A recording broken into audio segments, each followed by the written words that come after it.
It is that time once again. They tailgate by the thousands outside Miller Park. The lots are full. It is the home opener at Miller Park. The Brewers and the St. Louis Cardinals ready for game one of this 81-game home schedule. Lorenzo Cain, it is a homecoming for him. How about 3 multi-hit games to start the year? Lorenzo Cain and Christian Yelich have 15 combined hits in their first 3 games as 2018 Milwaukee Brewers. The 2 new additions. And then Zach Davies ready to make the home opening start here today after a 17-win last season, finished second best in the National League. All the pieces in place. We are delighted to have you with us. Welcome, everybody. Brian Anderson along with Bill Schroeder. Sophia Minard is our reporter. We are delighted to get this started. It is Miller Park. It is opening day, and Rock, there's nothing quite like it. Yeah, first time since 2011 the Brewers didn't open the season here at Miller Park, but you only get one chance to have an opening day. Beautiful day outside. Fans are excited. I know these guys want to get going. Well, let's talk about what we just saw in San Diego. The Brewers played 3 games against the Padres and a kind of a brand new approach at the plate. It was an impressive sweep in San Diego. And I think the top of the order is really one of the reasons why they were so good in San Diego. Yelich, Cain. I tell you, the top of the Brewers order is as good as any in the big leagues. Good 2-strike approach, 2-out hitting, and the Brewers just played a very good baseball game all the way around. And the addition of Yelich and Cain, I think you're going to see a new philosophy, a new approach. 2-strike hits were abundant in that series against the San Diego Padres. And I think the bullpen, outstanding work out of the bullpen to give up 3 runs. But I think some key additions are going to be very important for this Brewers bullpen. And Zach Davies getting an opening day start. Now, last year, Davies struggled a little bit at home early on. He's changed up his philosophy. He's warming up a little bit differently. But I'll tell you, second half of the season, he was outstanding. You can see the numbers, almost 200 innings, and he's had good success against the Cardinals. Well, Zach Davies had to be pushed back 1 start because of a spring training injury. That's why he gets the ball here in game 4. And don't you want to hear from the manager right now? The Wisconsin native Craig Counsell, the skipper of the Brewers, in his 3rd home opener here at Miller Park. He's standing by with Sophia Minard. Thanks, B.A. Craig, the much anticipated home opener, and you're coming in off of a great start, a 3-game sweep in San Diego. What are you most happy with how the team performed in that opening series? I think anytime you win, you get contributions from a lot of places on your roster, and I thought that was true in San Diego. We had a lot of guys, really everybody did something to help us win, and to start off the season like that when you're getting contributions from all 25 guys in your roster, that's a great way to start, exactly the way we wanted it. You said earlier this morning you're not the hype man, but there is a lot of hype about the guys that you have at the top of the order, Lorenzo Cain and Christian Yelich. What about the immediate impact that they've had on this lineup and this offense?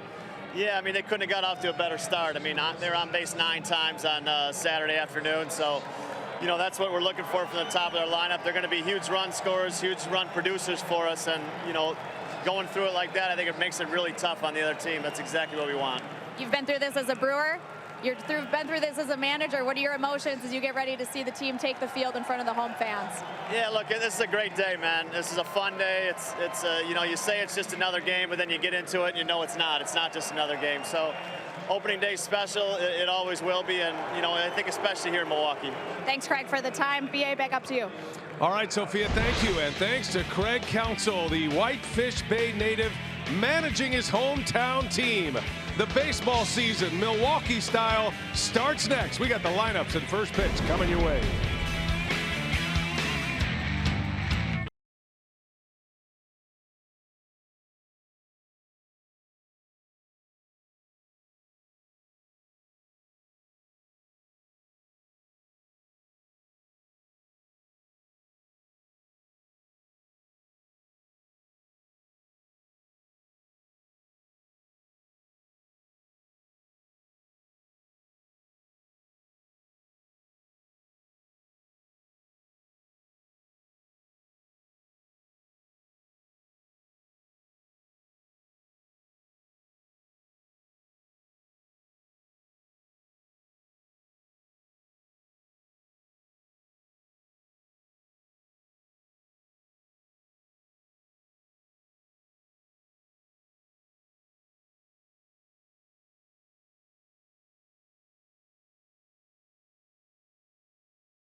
place I have called home since the day I was born.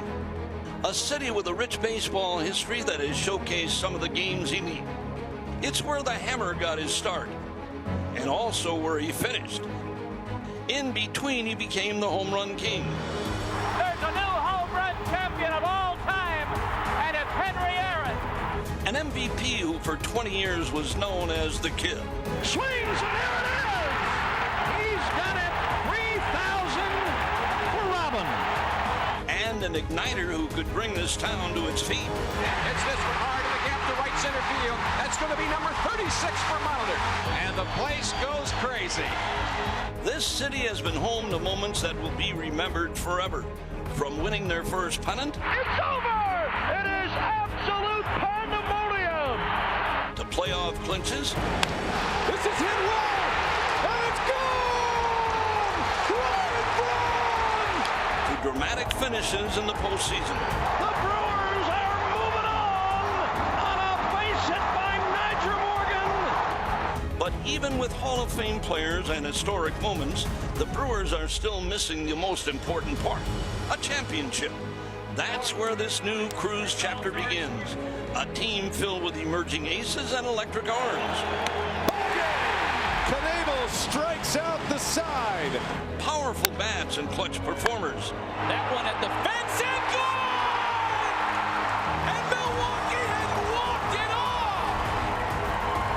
Defensive dazzlers and new additions with star power. The past will always be with us, but the future is what excites us. Get ready, Wisconsin. This could be the year we remember forever.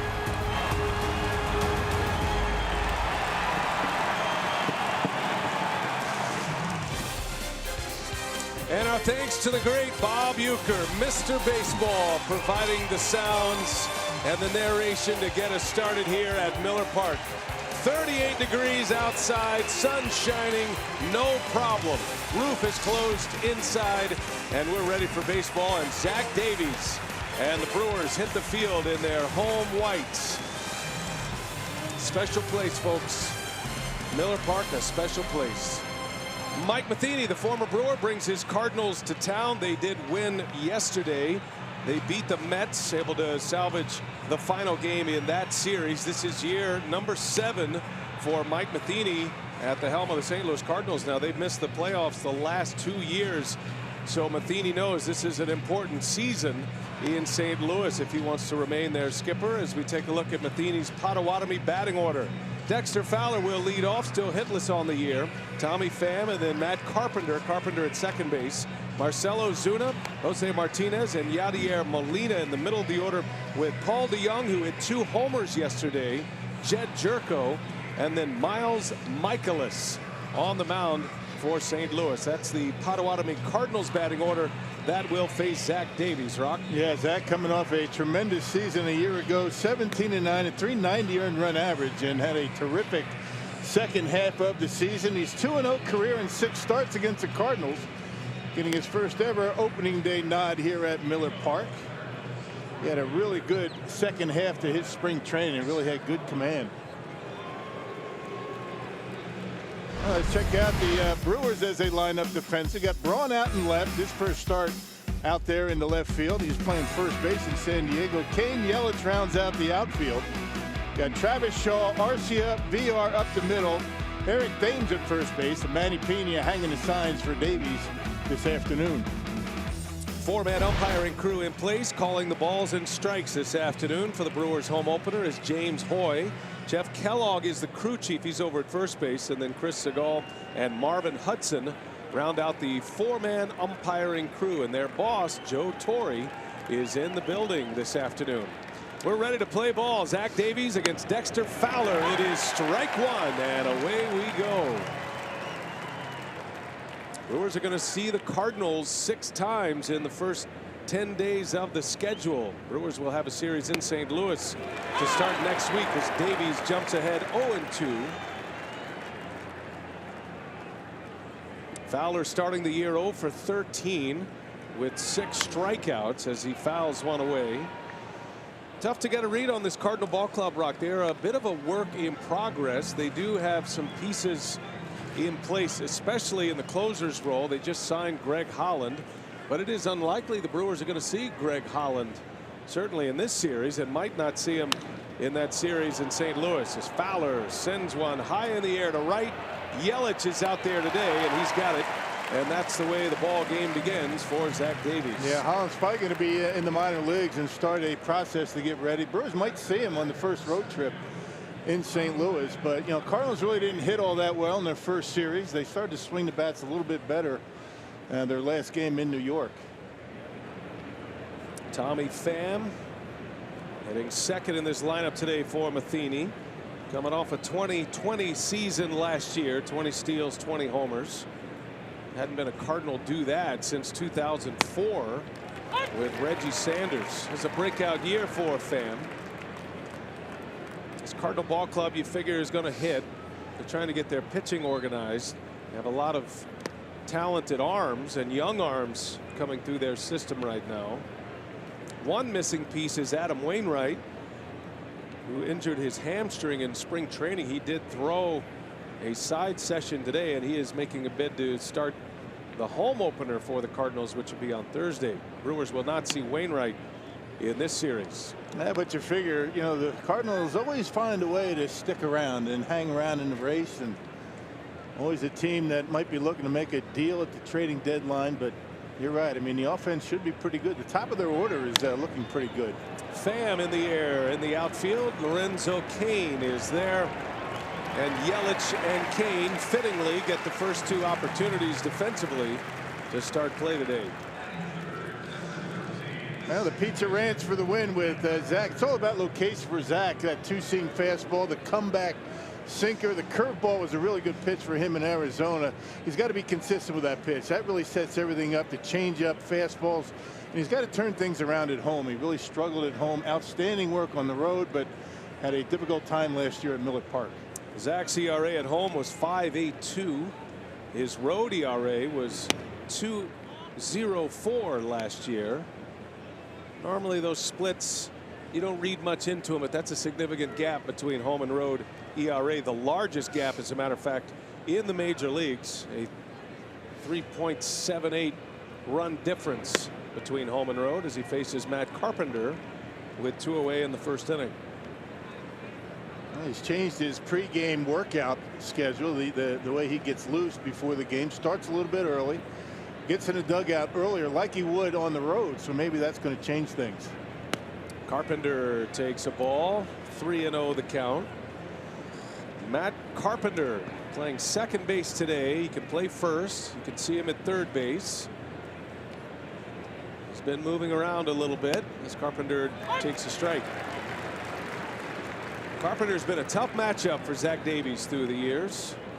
Has 8 career hits against Davies, including 2 home runs, hitting .444 in his career against Davies, and has always been a nemesis for the Brewers. He takes strike 2. Right, good eye at the plate, always good on base percentage, and always comes up with big power against Milwaukee. And they got the shift on for Carpenter. Expecting to pull on the ground. 3-2 pitch. Did he go? Yes, he did. A strikeout to start it. And Zach Davies retires the side in order. The newbies are coming up. Cain will lead off, then Yelich, and then Braun.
Baseball on Fox Sports Wisconsin is brought to you by Hupy and Abraham. Voted best, rated best, Hupy and Abraham. Tell them you mean business. By Miller Lite. Great taste and only 96 calories. And by Menards. Save big money at Menards on all your home improvement needs. Oh, you know the tailgating's epic because there's still a lot of empty seats in Miller Park. They're having so much fun outside. It's a sellout. They'll be in here eventually. Craig Counsell, year number 4, opening day number 3 for him.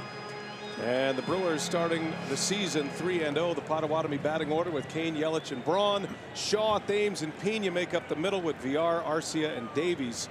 Rounding out the starting 9. That'll match up against Miles Michaelis, who has been in Japan the last 3 years. And Rocky is making his first major league start since August 25th of 2014. It's been a long and winding road for Miles Michaelis to get back here. Yeah, he's a hard thrower. He mentioned 3 years in Japan. Outstanding numbers. He's been with the Padres and the Rangers in his big league career. Big guy, 6'5", 220 pounds. He's 29 years old. Put up great numbers in Japan the last 3 seasons. There's a strike on Kane. Now Lorenzo's off to a fantastic start. 8 hits in his first 14 at-bats. 11 total bases in his first 3 games. That includes 3 doubles. He also has 3 steals. And a little roller over to third base. Jerko is there today, and he'll make the play for out number 1. That's how the day begins for Michaelis. How about the Cardinals defensively, partner? Yeah, we got Ozuna, Pham, and Fowler in the outfield. And Tommy Pham really came into his own last year, both at the plate and defensively. Jerko, DeYoung, Carpenter up the middle. Jose Martinez off to a really good start offensively, and Yadier Molina, the Gold Glover, behind home plate. One of the great catchers of all time. Cardinals are a little down defensively. It would be a below average defensive team at this point of the season, as Michaelis deals Christian Yelich strike 1. First chance for the home fans in Milwaukee to get their eyes on Christian Yelich in the home whites. Brewers acquiring Christian in a trade with the Marlins. Gave up 4 prospects, including their top prospect Lewis Brinson, who is in the big leagues and playing with the Marlins currently. What an impact he's already had. Yelich with 7 hits on the season. Yeah, young guy, you know, that's a pro. I mean, the guy knows how to hit. 5 hits on Saturday. And a very good eye at the plate. That's what you're going to get out of Kane and Yelich. There's been a lot of talk about these guys, but on base percentage, it's a big deal for those 2. Kane with a ground out to start it. Yelich in a 2-1 count and a foul ball. 2-2 now. Today is the first day that Christian Yelich has played right field in the major leagues. He's either been a center fielder or a left fielder every game of his major league career. But he did play 36 innings of right field in the Cactus League this season. That was a place he knew he was probably going to play a lot. And with Braun moving from first base to left field, Kane slides over. There's a swing and a miss on a nasty breaking ball. Yeah, he's got a good curveball. Basically a 4-pitch pitcher. Michaelis, he throws hard, likes to ride his fastball up in the strike zone, and then he'll drop this baby on you. Out of the zone, Yelich out in front of it. You know, fastball, curve. They'll throw a slider and a changeup. Brewers getting their first looks at Miles Michaelis. Here's Ryan Braun with 2 away. Braun's had 1 hit, but he made it count. Hit a home run that proved to be a game winner. 9th inning, 2 out, 0-2 count. Braun hit a 3-run home run, part of a 5-run 9th inning for the Brewers on Friday night. This was Powerball home run number 1 for Ryan Braun, and wasn't that one a special one? A bomb, no doubt. He loves Petco Park. He's hit a number of home runs in that ballpark, and none bigger than that one. Hit his first major league homer in that park. Had a 3-homer game in San Diego. There's that big curveball again. It's in there, and it's 0-2.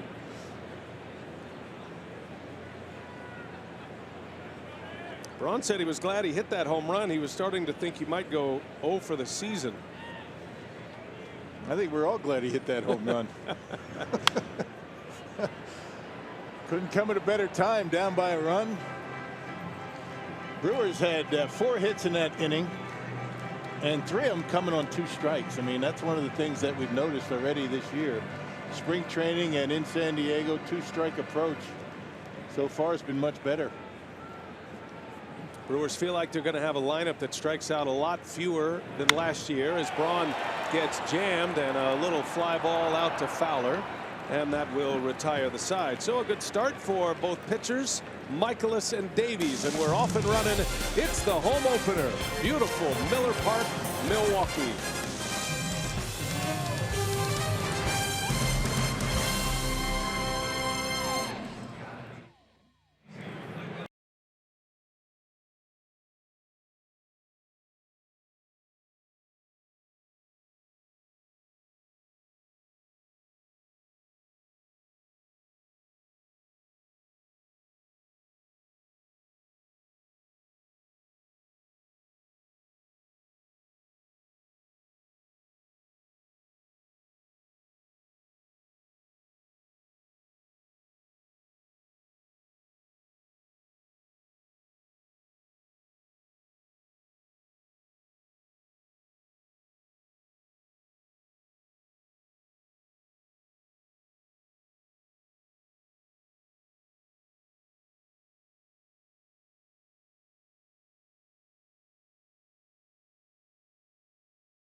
For the Brewers, and we go to the 2nd inning. No score. Each team going down in order, and Zach Davies back to work. Well, important for Zach to have a clean 1st inning, right? I mean, that was an issue for him a year ago. The 1st, 2nd innings always, where it seemed like when he was going to have problems, that's when it happened. 3 up, 3 down first, got to give him a lot of confidence. Marcell Ozuna, one of the newcomers for the Cardinals, and a fly ball to center field, and Kane is there to make the catch. Closing speed of Lorenzo Kane. Well, the advantage of not playing really deep out in center field. I mean, he's able to get a good jump on it, come in, and kind of made that play look rather routine. That's all about positioning and getting a jump. Kane is so skilled in the outfield. You can tell the talented defensive center fielders, those are the ones who play shallow, as you're mentioning, and they'll take a lot of hits away like that. Kane is also a fearless outfielder when it comes to the wall, and we have seen that plenty over the years. Jose Martinez at the plate for St. Louis. He's been one of their few bright spots offensively to start the year. Although you look at the Cardinals, Rock, and what they did against the Mets, a lot of strikeouts, not a whole lot of hits from their impact players. But again, they're facing the Mets pitching staff, which is about as good as anyone. Yeah, there are a bunch of guys out there that can strike you out. I mean, it's all relative, but you know these guys are going to hit. The top of the order is going to get it going. And you just hope you're not around when it starts. This is a good lineup up and down. And as you mentioned, as the season goes on, when it's all said and done, they're going to put up some numbers. They faced Syndergaard, Jacob deGrom, and Steven Matz in those 3 games. Beat Matz yesterday. Got off to a good start in that game. Paul DeJong hit 2 home runs yesterday, but Martinez has been the hot hitter. Does have a homer already, has 5 hits. And they're trying to find a way to get him in the lineup regularly as he rolls one to short. Look at Arcia, spins, throw to first, and it's in time. Oh, what a play. This guy is making magic every day in a Brewers uniform, and he's got another one for the highlight reel early. Yeah, a lot of guys are going to get to this baseball, but not too many are going to be able to get enough on the throw to get the out like this. I mean, instinctively knows where first base is and not really able to set himself. Look at the throw right on the money. That's a good arm. That is a nice play by Orlando Arcia. Zach Davies knows there is a premium on infield defense when he pitches. He is an extreme ground ball pitcher, and no better guy to have than Orlando Arcia. So he is starting to drift into the Gold Glove category. Yeah, no kidding. So often the Gold Glove comes to the shortstop, who is an excellent defensive player but also hits a little bit, and Arcia did that last year. He's something special. He always has had good balance. I mean, balance on a play like that, imperative to be able to get enough on the throw. Yadier Molina for the Cardinals. He's off to a good start. Hit a couple of home runs in the Mets series, including a home run in his very first plate appearance of the year against Noah Syndergaard.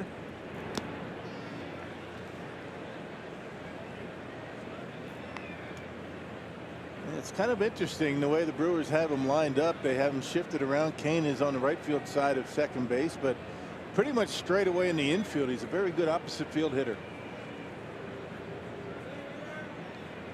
Molina now 35 years of age. This is year 15 for him.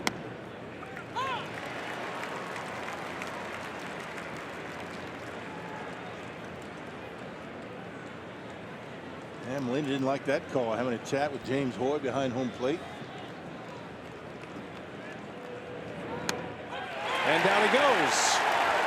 Zach Davies ends each of his first 2 innings with a strikeout.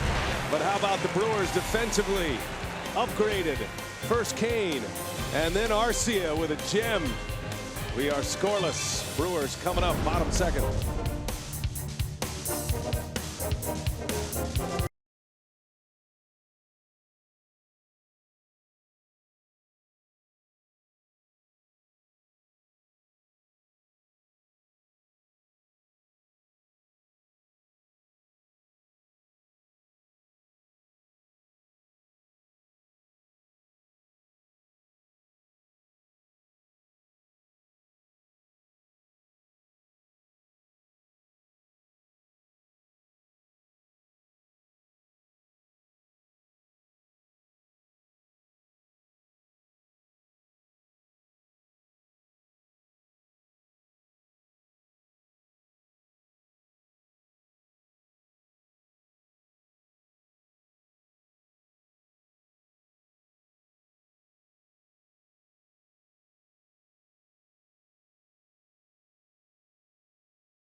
For the Brewers as we head to the bottom of the first, and we're pleased to be joined now by Mark Atanasio, the owner of the Brewers. Great to see you, Mark. I love that pin, that Joe pin honoring your dad. I can't even start an interview with you without thinking about your late father and his impact on this market all those years. What are your thoughts as you hit opening day here at Miller Park?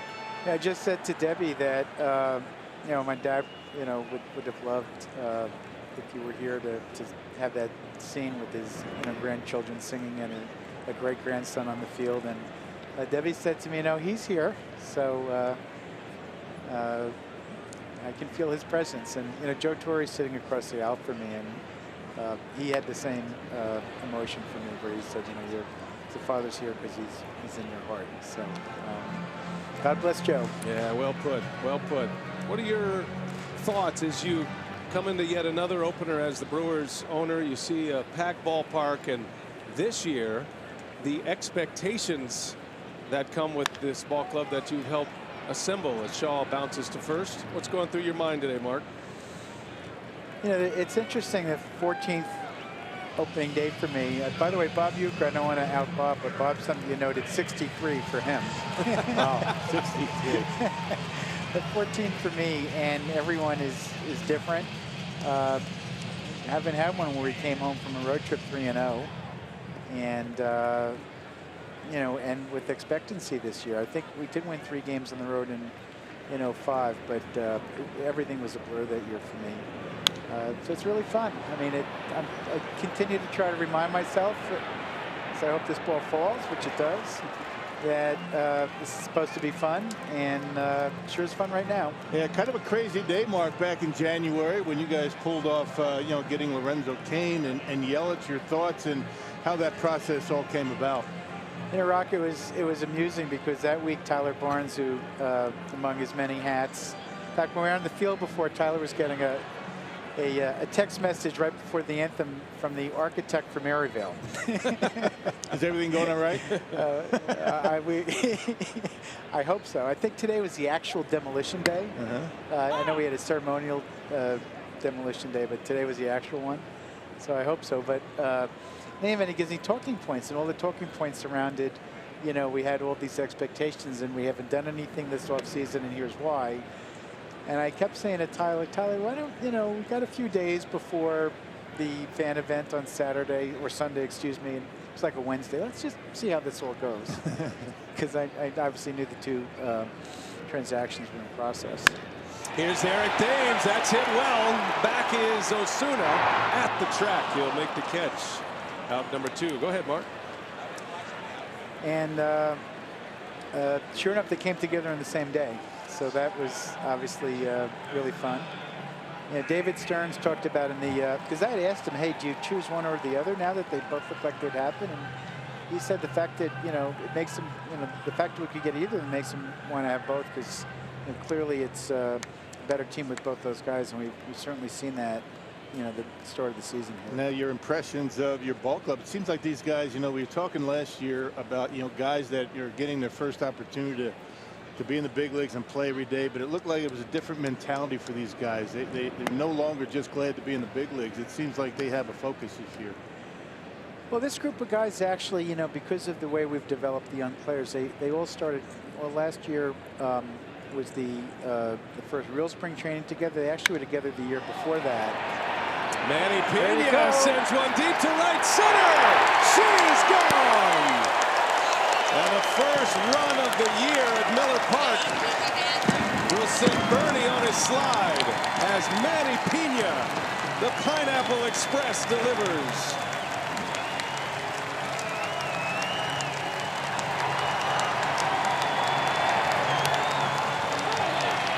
First home run of the season for Pena. And it's 1-0 Milwaukee. And Mark, I guess Manny Pena is a perfect example of what we're talking about. Last year, just given an opportunity. And now, Manny has expectations, and, he's comfortable in that role right now. These guys always believed in themselves. Even last year in spring training, the first year everybody's just hanging out and happy to be there. Last year, Craig Counsell told me, we're going to win some games, and I'm trying to take pressure off him. Nice bunt by VR. That'll work for a base hit. Keep talking, Mark. You got a rally going. This is great. I'm not moving. Trying to keep my same position here. Don't move. Don't take your headset off. Good start. Back-to-back hits with 2 outs. So a home run by Pena. Now a bunt single by VR. But, those guys expected to surprise people last year. Now, that didn't mean they expected to win 86 games and they played down in absolutely the second last game of the season. But they did think they were good, and I think now they know they're good. They have fun, but they know when to get serious, and I think that's an important element here. 2 outs for Orlando Arcia, 8th place hitter in the Brewers lineup. We're visiting with Mark Atanasio, the Brewers owner. 8th place hitter and Wizard shortstop. How about that play last What a time, play, huh? Yeah, he started these plays. They become routine because he makes so many of them. But all of them, when you watch him on replay, it's like, how did he do that? I don't know how he keeps his balance. Honestly. Balance and knowing where first base is without even looking. Amazing. He is providing an entire library full of highlight reels already as he gets jammed and fouls it away. Mark, I know you address the team every year at spring training. Did you address them before today's game? And if not, what did you say in spring training? Just be curious to hear your thoughts approaching this ball club. Yeah, you know, I just do. I talk to the players generally, you know, twice a year and only twice a year.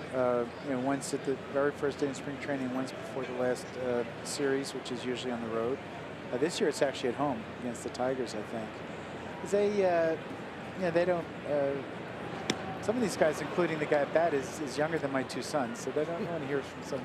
I'm an old guy now, Brian. Grandpa. You know? Literally, right? Literally, we saw that with our grandchild Owen, I feel. Literally, Grandpa. But I try to keep it light. And 2 years ago, I had an F-bomb in there and said, don't F it up. And so this year I said, carpe diem, which I then translated as seize the day. But I said you could have an alternate translation for that and use the same euphemism. And we all had a lot of fun with that. Last year I had Carlos Sabero translate for me in Spanish. As you were going. I didn't ask him to translate carpe diem. I thought Latin could stand on its own. Well, who knows what Carlos said? Exactly, right? There's the By the way, first don't base forget coach. we got a Harvard graduate on in that clubhouse in Brent Suter, so somebody didn't know what I was talking about.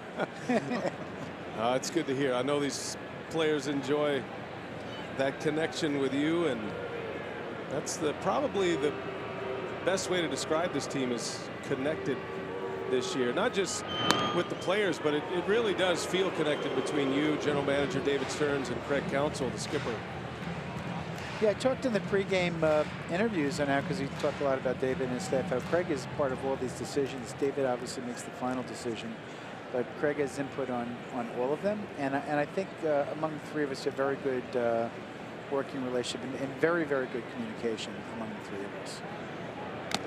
Arcia chases one. Down he goes on strikes. Well, Mark, we appreciate you being with us. Congratulations on another opening day as the Brewers owner. Best to you and Debbie. Thank you, BA. Happy opening day, guys, and go Brewers. Yeah, we're off to a great start. Manny Pena with the boss on the headset. Not a bad way to make an impression in 2018. Brewers 1, Cardinals 0. We head to the third.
celebrate in the dugout. We splash water in the face, we high five, we hug, we dancing. The home run gauntlet is great. I mean, anytime you hit a home run, it's awesome, but to finish it off going through the gauntlet, makes it a little extra special. It's a lot of jumping. You gotta watch your head on top of the dugout. Some dugouts are a little lower than others. It's really cool to be able to celebrate with your teammates and have everybody be a part of that success and that excitement in the moment. Yeah, Manny Piña's already experienced that home run gauntlet, the first to go through it in 2018. As we start playing the third inning, Davies deals a strike to Paul DeJong. Good for Manny Piña, though. That's a little too cold to splash the water. Didn't have any water. There's a line drive in the left field, a base hit. Paul DeJong, a hot hitter to start the year, had 2 homers yesterday after a breakout season last season. Yeah, the shortstop of the future for the St. Louis Cardinals. They feel like they have something in this guy. Very good on both sides, at the plate and at shortstop. He finished second last year in the Rookie of the Year voting to Cody Bellinger of the Dodgers. Jed Jerko starts at third. A utility player at this point of his career. He'll be bouncing around all over the Cardinal infield.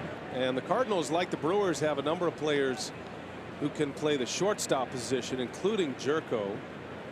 Brewers have 4 players who can play short. Cardinals have 3. And Mike Matheny will certainly use Jerko's versatility to his advantage this season. And nice to have a guy like Matt Carpenter who can play just about anywhere. You can throw him in the outfield, and normally he's going to be over at third base, but with Jerko in the lineup over at second, Jerko's always had good success against Milwaukee, off to a decent start. With the emergence of DeJong now, as he becomes the everyday shortstop, those floating positions are third base and second base, and now first base with St. Louis. I think you're seeing more and more of that. You're hard pressed to find a team that rolls out 8 guys or even 7 guys every single day at the same position. You can see Zach Davies being very careful with Jerko, and there's a reason for that. Jerko in the air to left center. That is way back, and Braun will watch this one bounce off the wall. Kane plays it in. They're going to send the runner. Arceus throw to the plate. The catch, the tag, safe. Made it close. Brewers will certainly have a look at this one. But on a 3-0 pitch, Jed Jerko with a double and an RBI. Is it not amazing how Jed Jerko can hit Zach Davies? He's now 11 for 17 in his career. That's why you saw Davies be so careful with him. But on a 3-0 pitch, he finds a gap out there in left center. That's amazing success, is it not? 11 for 17. And drives in the tying run. And Craig Counsell and company have a look at this replay, and they have determined not enough there to challenge. Yep, got in there. So it'll be an RBI double. Jerko's dominance continues. And here is the 9th place hitter, Miles Michaelis, the pitcher.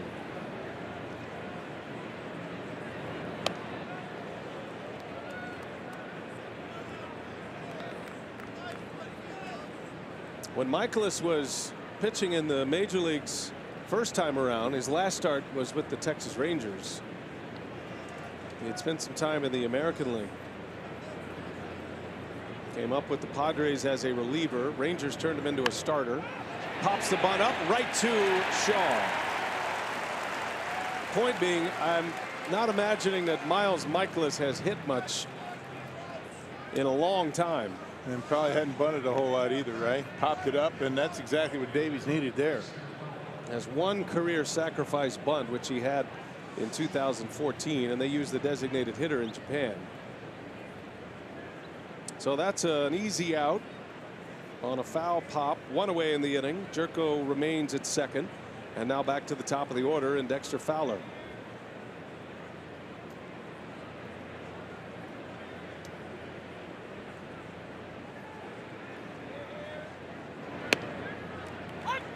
That's just good command right there on the outside corner. He's throwing the baseball pretty well.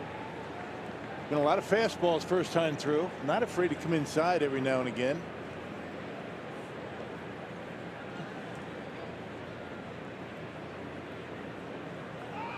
Pickoff play. Davies throws it into center field. Jerko's on his way. Got a chance here. Kane's throw is late. That'll be an error on Davies. How good as a bunt for St. Louis. He's trying to keep him close and just wasn't able to get off a good throw. That daylight play, not even close. No chance for Arcia.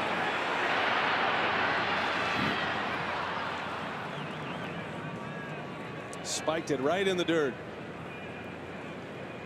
And an E1 allows Jerko to third base with just one out in the inning. All tied at 1. Cardinals just tied it. Manny Pena homered for the Brewers in the second. And now Fowler into center field. It is shallow and it is going to fall. An RBI single for Dexter Fowler. His first hit of the season had been 0 for 14. Gives the Cardinals a 2-1 lead. Yeah, it looked like an off-speed pitch, and Fowler just kind of threw the bat out there. That was a changeup. It might have been up a little bit, but it was off the plate. Fowler able to stay on it long enough, dump it out in the short center. Yeah, so the error comes around to bite Davies. I would imagine that Jerko would not have scored on that if he was at second base. Not sure if anybody was going to catch it. Fowler all smiles after his first hit. And one away with a runner at first for Tommy Pham now.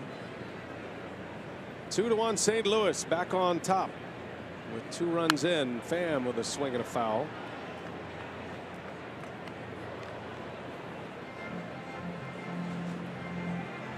This will be a 3-game series with the Cardinals. Brewers will then welcome in the Cubs for 4 7-game homestand. The first homestand of the year. Brewers have started this season 3-0. And probably what is most impressive about this start, they've scored 17 runs in the 3 games. They've hit just 1 homer. Right. 2 out hitting, 2 strike approach. Moving base runners. The Brewers in that Cardinal game that they won on Friday scored 4 runs on outs, and that's something that the Brewers wanted to clean up from a year ago. Putting the ball in play more. Improved defense is certainly going to help the pitching staff, but as important to a pitching staff is an offense that can get ahead, put pressure on the opponent. There's a swing and a miss, and Davies gets Pham on a strikeout. That's his 3rd strikeout in as many innings. 2nd out of the inning. As you were talking about, the homestand continues all week long as the Cardinals and Brewers meet again tomorrow and Wednesday, and then the Cubs come to town for a 4-game set that goes Thursday through Sunday before the Brewers hit the road to St. Louis. Visit Brewers.com for tickets. Last year the Brewers were 11-8 against the Cardinals in the season series. Their first winning season against St. Louis since 2010.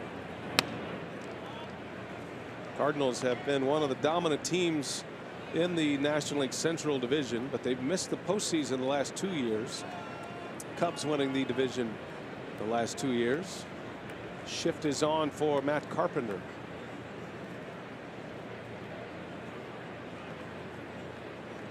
Two outs with Fowler at first. And there he goes. And Pena's throw to second, right on the bag. He's out. Inning over. Manny Pena, one of the great throwing arms in the game from behind the plate. He's hit a home run, and he's got another caught stealing on his register. Inning ends at second base.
The Cardinals, St. Louis with a 2-1 lead. Our time to check in now with Brewers COO Rick Schlesinger. Rick, great to see you again. Great to be back at Miller Park, see baseball here again.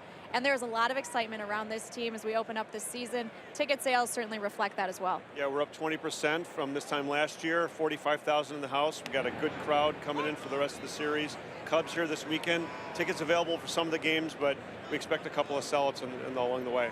And what a way to start the homestand, right? A 3-game series with the Cardinals, and then, as you said, the Cubs for 4, and we want to emphasize that those tickets are still available for the week. Yeah, I mean, obviously, division rivals, these are important games. I like playing the good teams early. It'll be a good measure to see how we're doing, but it's nice to come off a road sweep, and a lot of excitement here in the town.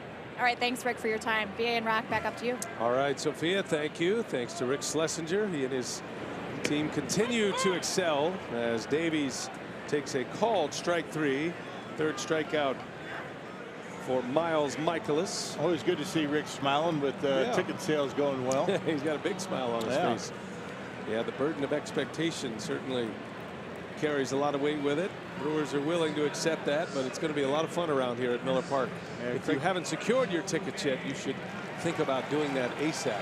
Yeah, Craig Counsell told his team in spring training about the expectations. He says you've earned the expectation, so embrace it. That means we got to step our game up a little bit here in the booth. Yeah, can we? That's asking a lot. Yeah. Top of the order, Lorenzo Cain.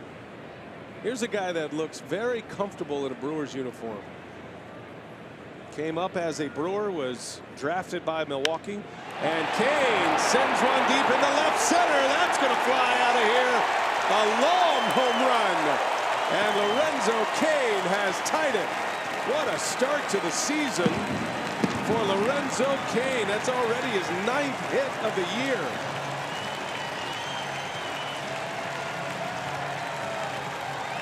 I think he got something off speed, maybe that curveball, and Michaelis hangs this one. His first trip down the gauntlet. Oh yeah, he's learned. That wasn't around the first time he was here. No.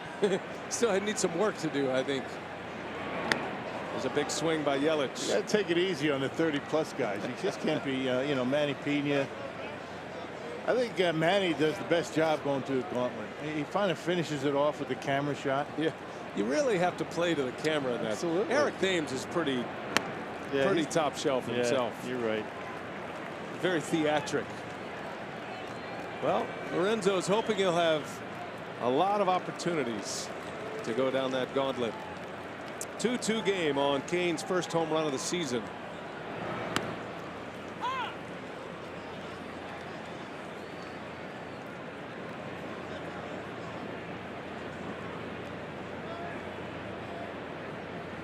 Yelich, a strikeout victim in the first inning. 2-2 the count. Yelich matching up against his old teammate, Cardinal left fielder Marcell Ozuna, who was also traded away from Miami, traded to the National League Central. Big piece to the Cardinals puzzle. Miami just unloaded all kinds of talent, didn't they? Yelich sounded like it was off the end of the bat and into center field. Pham will put it away for out number 2. Giancarlo Stanton getting traded. Man, big names. Yeah. Yep, there was a curveball and it hung. That one says hit me written all over it, and Lorenzo Cain does just that. Look at that back leg hack. Woo. Yeah, that's what you call a definition of a back leg swing right there. If there was ever a Bill Schroeder type swing, that's it, man. Yeah, the only difference is he hit one out. If I did that, the curveball would have been in the dirt and I'd have been walking back. Turn and walk back. Yeah. Walk of shame. Ryan Braun now with 2 away. Everybody has their own system. Front foot hitters. We see Arcia go to that scissor kick all the time, which means most of the weight is on his front leg. But Cain doesn't do that all the time. Just when he gets one. It's just like when you get a hanging curveball like that, and it's just like, it looks like a beach ball coming up there.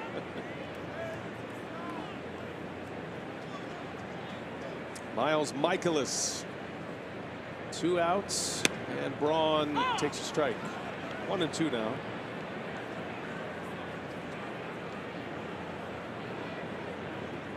Ryan flew to right his first time up.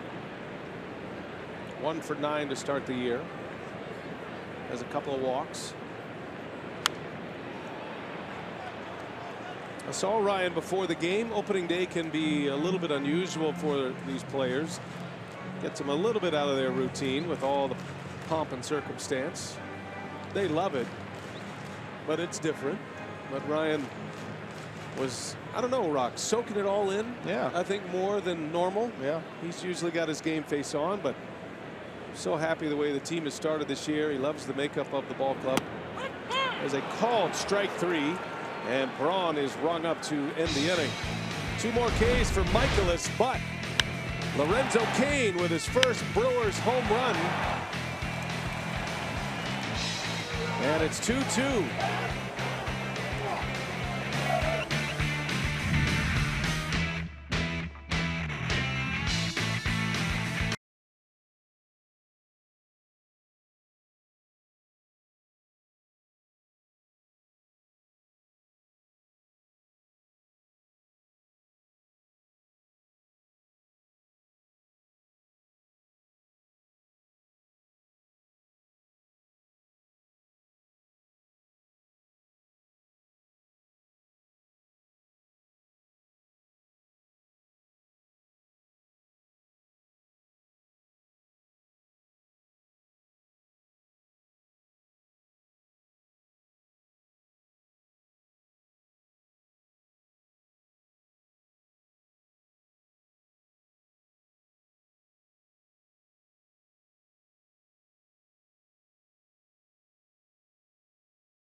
I know I'm locked in. When I'm back spinning balls, you know, driving the ball right center gap, driving the ball left center gap, that's when I know I'm locked in. Laying off, you know, my kryptonite pitch, which is the slider. So laying off that pitch, that's when I know I'm locked in.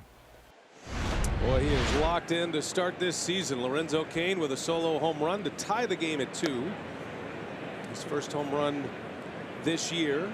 His last home run in a Brewers uniform since September 26th of 2010.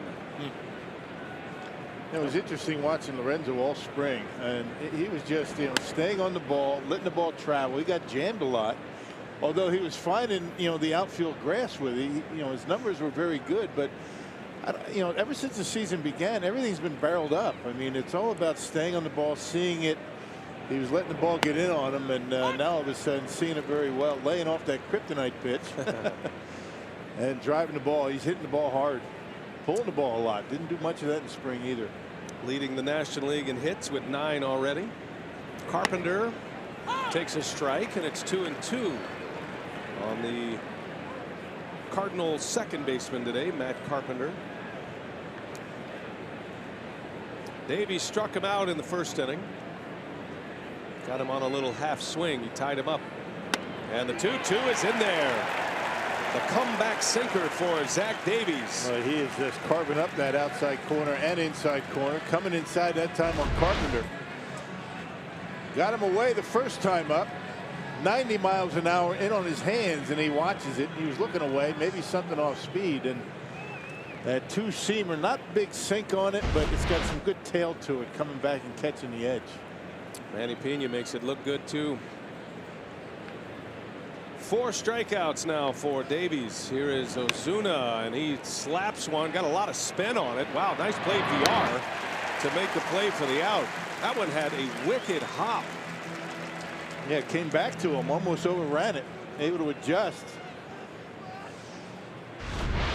Stay on the balls of your feet, and you have to make adjustments. Right here, that ball comes back on him, and able to make the correction and haul it in. Good play. It was right off the end of the bat. Had a lot of spin on it, hit the ground, and VR was able to hang right there. 2 quick outs here for Davies. Here is Jose Martinez, and he takes strike 1. One of the things we saw in San Diego was very good defense by the Brewers. That's something that they want to clean up from a year ago as well. Yeah, the Brewers have a couple of gems already in this game. There's a hot shot right to Shaw. No problem. Line drive out. 3 up and 3 down for Davies. Travis Shaw makes the catch. Travis Shaw leads off, and we head to the bottom of the 4th.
Baseball on Fox Sports Wisconsin is brought to you by the Wisconsin Lottery, reminding you to please play responsibly. And by Ascension, coming together to give healthcare a better name. We are Ascension. All smiles here on opening day at Miller Park. The Brewers home opener, starting the season 3-0 in San Diego, and now the hometown crowd finally able to get their eyes on their Brewers. Michaelis returns to the mound to start his 4th inning with Travis Shaw leading off. And Shaw, the first pitch, lines one to the wall. Shaw's going to test the arm of Fowler, and he is in there with a double. The doubles leader from a year ago. Travis Shaw has 4 already in 4 games. Well, the top of this Brewers batting order is about as good as it gets. I mean, as good as any in all of baseball. Pretty good balance to it. You know, left-handers, right-handers, and Travis Shaw just continues to hit fastball out over the plate and rips it down the line. And mistake by Michaelis, and Travis Shaw makes him pay. Leadoff double. Shaw has 6 hits on the season. 4 of those are doubles. 34 2-baggers last year to go along with his 31 home runs. Here's Eric Thames now, runner at second, the go-ahead run in a 2-2 game.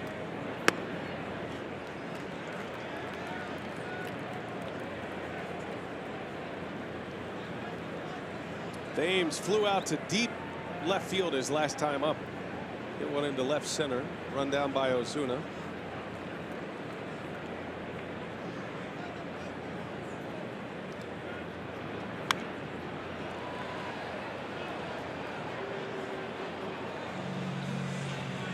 Thames making consecutive starts for the Brewers.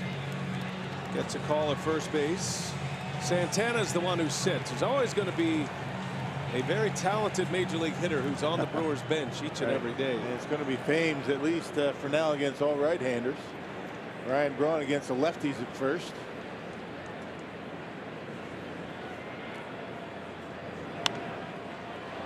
Kind of leaves Aguilar out, kind of a odd man out. At this point, you never know. It's a long season. Well, Aguilar is the top pinch hitter and is typically the first off the bench used by Craig Counsell. And as we saw on Friday night, Aguilar is skilled enough at first base where you can leave him in a game after a pinch hit appearance. He's good defensively, so he can remain. He actually finished the game on Friday night after Ryan Braun hit the home run, put him in for defense. I think that's all part of the plan for Craig Counsell to make sure these players feel connected to the game. They're all playing. There's going to be a rotation. Counsell is a big believer in days of rest. You won't see players go more than 6 or 7 days in a row, even those you would call the starters, even though Counsell never uses that phrase. He calls them the position player grouping. Doesn't refer to them as starters and bench players. Thames lines one to second. Back quickly is Shaw. Thames hits it hard, but right at Matt Carpenter for the first out. Yeah, he barreled up some pitches in San Diego, hitting some kind of bad luck, some deep fly balls. That one right on the nose. That'll bring up Manny Pena now.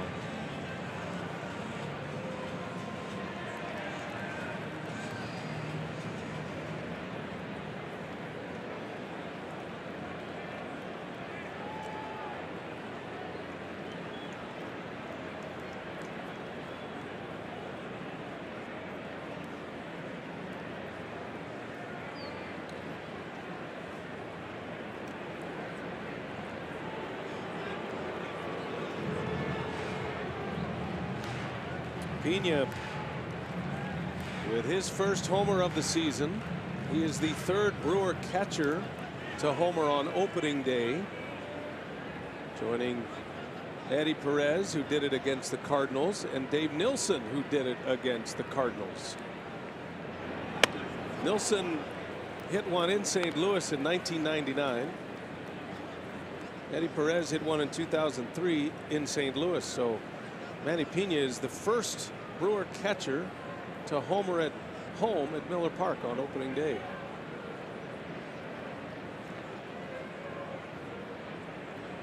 Did you ever hit a home run on opening day anywhere? Obviously not. Well, what about with the Angels? I don't think I'd have been playing on opening day. As a ground ball to third, Jerko across the diamond for out number 2. That would have been Lance Parrish getting the opening day nod again when I was with the Angels. The big wheel. Maybe in the minor leagues I might have hit one on the opener. You guys were in a platoon, right? Yeah. Yeah, the 5 a.m. arrival, that's when I got to play. Go coast to coast. Big wheel get the day off. Yeah, Schroeder, you're in a platoon with Lance Parrish. You'll be playing all the games. You play when he day doesn't game wanna... after. That's right. The splits. The splits say games Lance wants to play and games he doesn't. That's I get it. That's the way it appeared in the that's a stats. That's a platoon. Didn't feel like it. It's not your traditional platoon versus left versus right, but it is a platoon. 2 outs now, and VR at the plate. Jonathan with a bunt single his last time up. Has 3 hits on the year, including a key hit in that comeback on Friday night in the 9th inning against San Diego.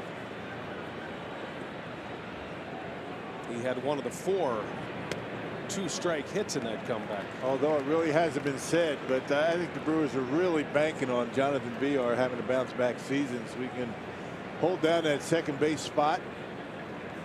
Allow Craig Counsell to use Sogard and Perez, move them around and not have to really hold down second base with those 2 guys.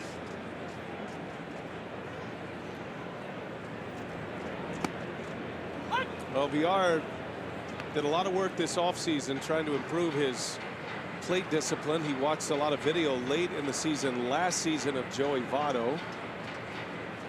Yeah, he's choking up quite a bit with 2 strikes these days. Started in spring training. Got a hitter's count here at 2 balls and a strike. Runner at second, Shaw. VR takes a ball, and it's 3-1. He studied the Votto approach. He's only 26 years of age, but had great success 2 years ago with the Brewers after coming from the Astros, and hit well with the Votto approach, as he calls it, this winter in the Dominican Republic in winter ball. Not too many guys that hit like Joey Votto, and it can't be an easy thing to do. I mean, the way he chokes up and takes pitches and almost picks, pitches out of the catcher's mitt. Waits so long, all about on-base percentage, which is something that VR would like to improve on, with his speed and his space-stealing abilities. It's tough to copy what Votto does up at the plate. Not many can do it, especially if you've been an aggressive hitter your entire life. Try to get to him early in the counts. 3-2, and a called strike 3, and VR knew it. Down he goes. Strikeout number 5 for Michaelis. We head to the 5th inning at Miller Park, all tied at 2.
Now by head coach Paul Chryst from the Wisconsin Badgers. And coach, thanks so much for joining us here today. And you had a special assignment. You and a number of your team were on hand to throw out the first pitch. So you're used to coaching them on the football field, but did you coach them up at all for this first pitch?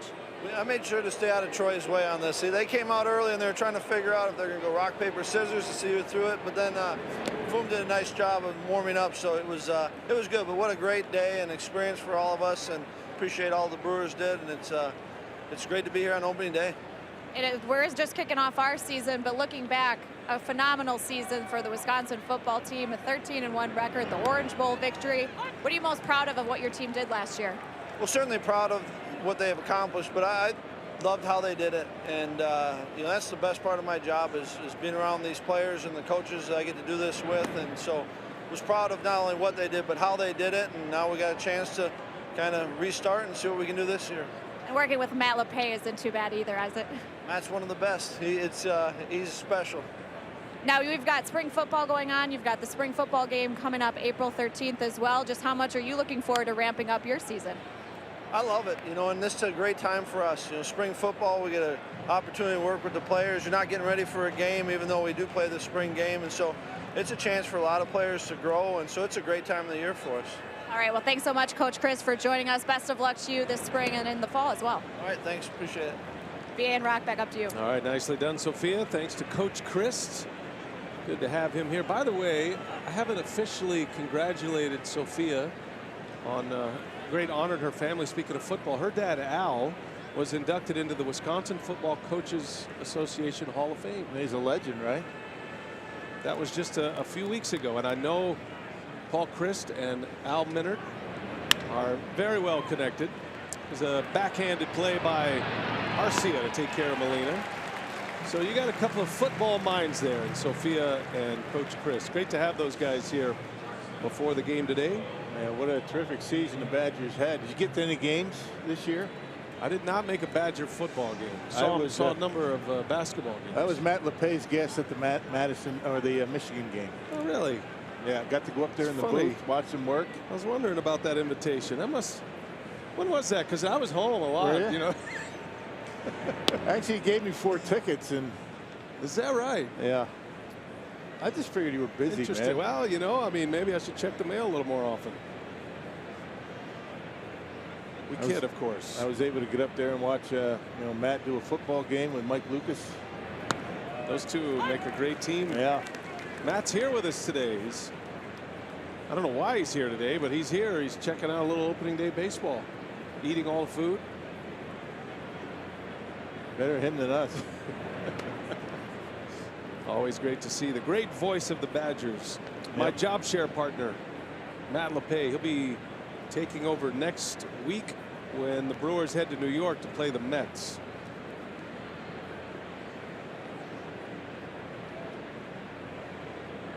Two balls and a strike on DeYoung. Right by him. 2-2 now. Well, a lot of fastballs today for Zach Davies. I mean, you've seen a handful of changeups, but I don't really remember, too many of the curveballs so far today. See what he has in mind here. And DeYoung, a swing and a miss. Another strikeout for Zach Davies. It took a little bit off, 85 miles an hour that time, and had a little bit of cut to it. There it is, the cutter. Good pitch. 5 strikeouts for Zach Davies. Perfect location. DeYoung, who had singled and scored in the 3rd inning. Now 1 for 2. Here's Jed Jerko now. Jerko on a 3-0 pitch lined a double into the gap in left center, and Davies drills him. 11 for 17 will do that. At least you know where he's at, right? At first base. Not that he's trying to hit him. He's trying to crowd him with the fastball. It's hard to go 11 for 17 against Ed Cedar in batting practice. I mean, think about how good that is. Sticks him right in the ribs with a fastball. Caught a piece of Manny Pena as well. The ricochet off Jerko into the mask of Pena. They put him at first base, and then you go after the pitcher. So 2 outs, runner at first. Michaelis, his second at bat. Trying to bunt his first time up. He popped one up to 3rd.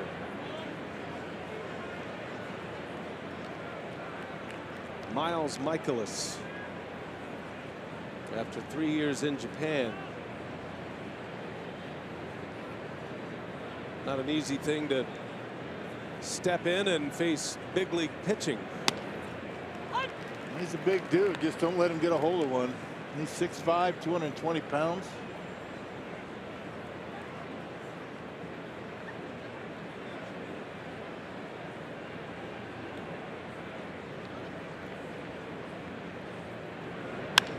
And that one's hit hard into left field, and this one is going to go. Michaelis, the Cardinal pitcher, hits a 2-run home run.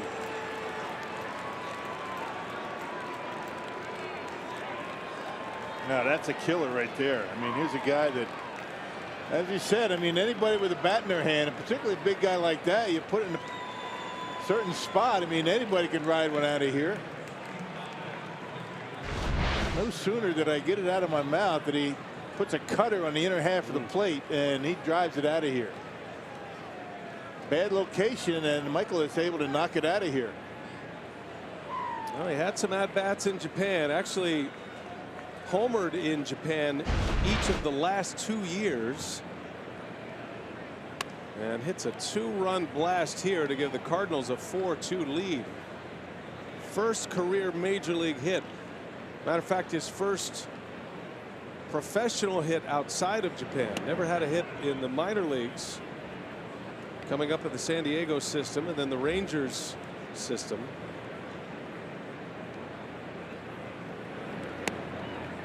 Fowler with a swing and a miss, 2-1 now.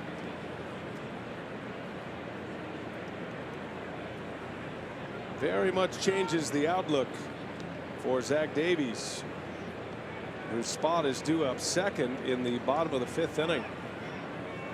And made too many mistakes, but that was a bad one. And the same cutter. He wanted to throw that same cutter that he threw to DeYoung to get the strikeout. Left it right down the inner half of the plate, and he knocked it out of here.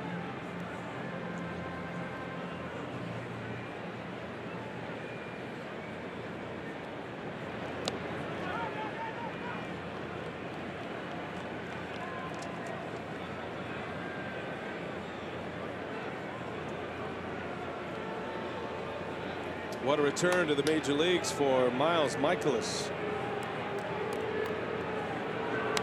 Fowler stays alive, 3-2. The count remains.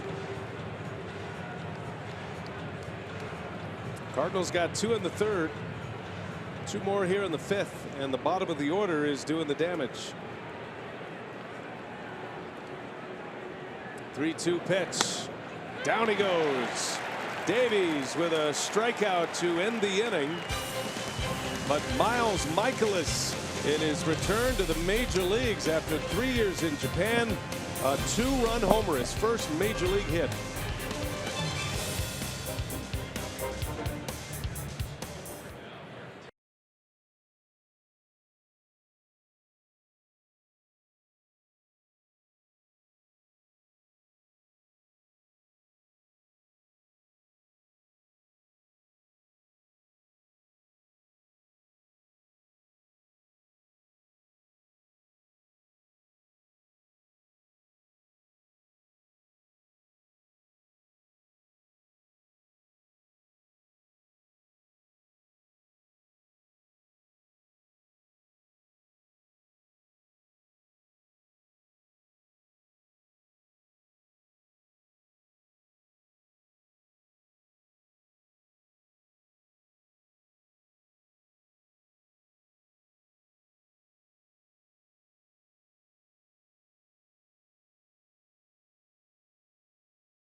Wisconsin is brought to you by Miller Lite.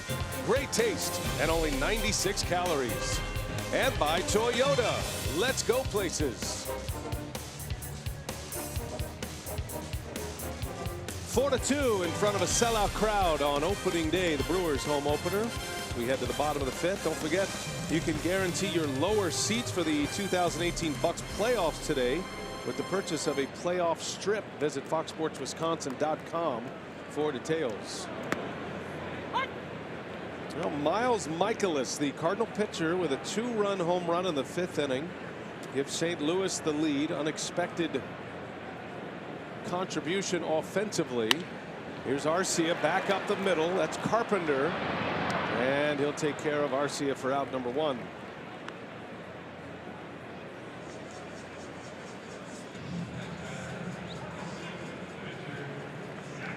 And here's Zach Davies, hoping to return the favor to Michaelis. Michaelis is reunited with his pitching coach with the Rangers. Former Brewers pitching coach Mike Maddox is now with St. Louis. Previously with the Washington Nationals. There's the Mad Dog, the older brother of the Hall of Famer Greg. fourth different team he's been with, pitching coach. Brewers, Texas, Washington. Maddox was at the head of that great pitching staff with the Nationals, but Mike Maddox was very close with Dusty Baker and felt like that was an all or nothing scenario. And when the Nationals let Dusty Baker go, Mike Maddox said, I'll go with him. And he ends up in St. Louis. And that's not an easy pill or uniform to wear or pill to swallow for Mike Maddox. Not just those years with the Brewers, but remember who the Rangers played in the World Series when he was a pitching coach. Right. That was Cardinal Red he was seeing. So I'm sure that was an adjustment, but he's one of the best. He is as good as it gets.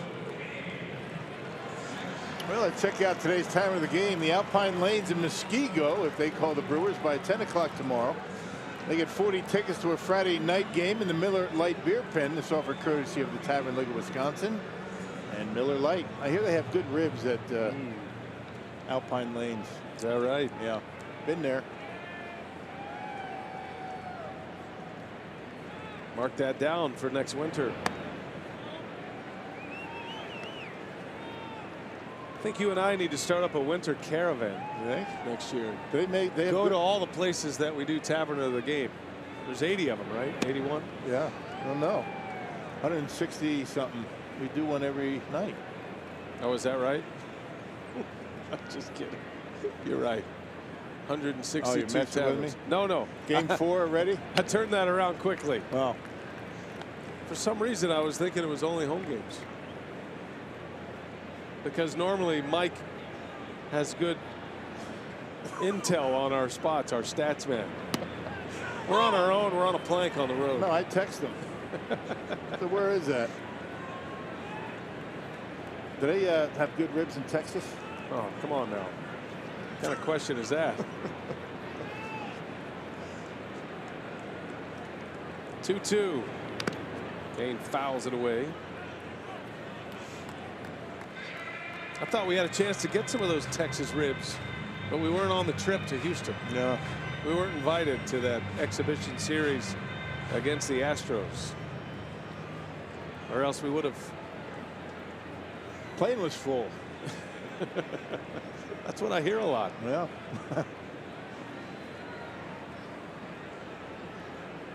Michaelis in a 2-2 count. Third trip to the plate for Kane. Homered his last time.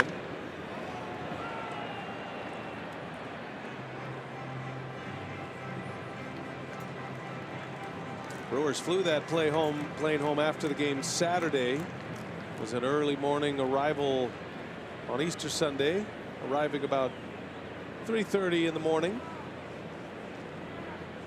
But a day off on Easter. A Sunday off day to start the season. Kane hits it hard right at the shortstop, DeYoung. And that will retire the side. So after Michaelis hits a 2-run homer to break the tie, he retires the Brewers in order.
lead for the Cardinals. We check out our UW Whitewater scouting report. We check in on last year's minor league pitcher of the year, Corbin Burns, now ranked as the Brewers' #2 prospect according to MLBpipeline.com. He was drafted in the 4th round in 2016, and what a year he put together last year between Carolina and Biloxi. He went 8-3 on the season, a 1.67 earned run average. That was 3rd best in all of minor league baseball and best in the Brewers organization, and the strikeout number is impressive for him as well, 140 on the season. So congratulations to Corbin Burns. Looking forward to seeing him this season. We certainly will if he stays healthy.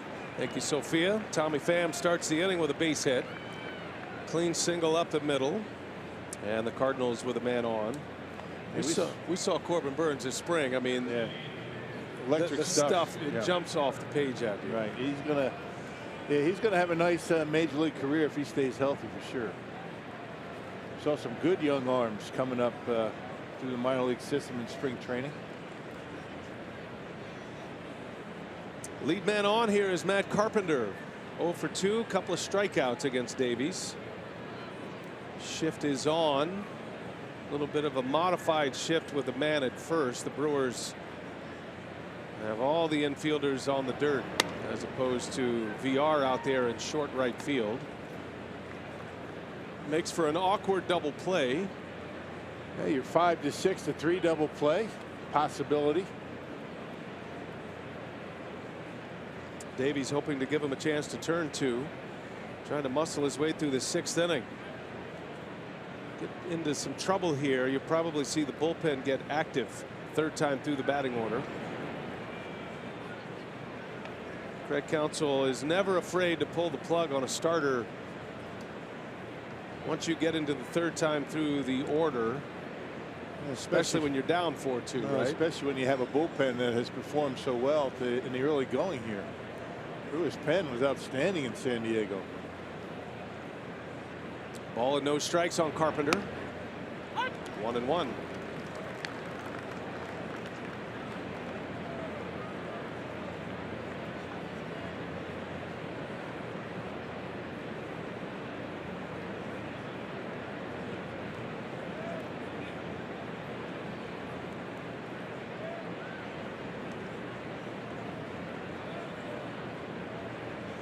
Never changes expression, Zach Davies. You don't know if he's winning or if he's losing, pitching well or not. It's actually one of the great characteristics about Davies. He looks so young, those boyish looks. Brewers were able to acquire him from the Orioles.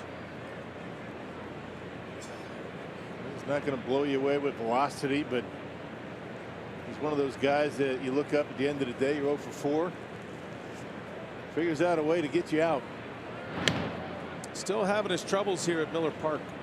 Hopefully that's a trend that's going to change this season. Brewers acquired Davies in the 16 season for Gerardo Parra. Orioles needed an outfielder. They were in a pennant race. They traded one of their prospect pitchers, Davies, to the Brewers. And I remember Buck Showalter was raving about this young Zach Davies. He has not disappointed. 17-game winner last year, tied for 2nd in the National League. And 3-1 count. Now you get Travis Shaw in the hole between 1st and 2nd.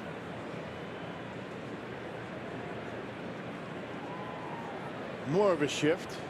Nobody anywhere close to 3rd base.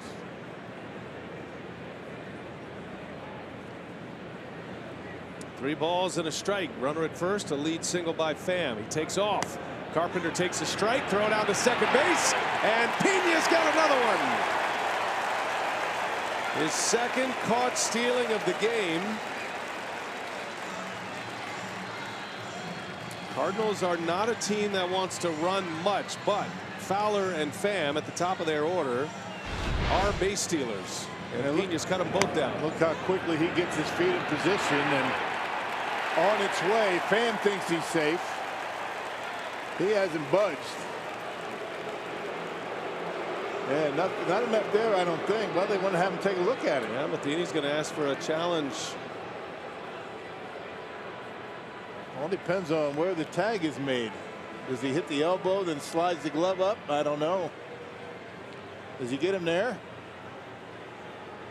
Pretty close. Yeah, hard to tell from that angle. It's got to be clear and convincing. You know, but the right arm rock came off the bag just as quickly as it went by the bag. Yeah, but the left arm got it. So this is going to be probably the best look. I don't know. Is that enough to overturn? It looks like, you know, bang, bang, and the call in the field is out.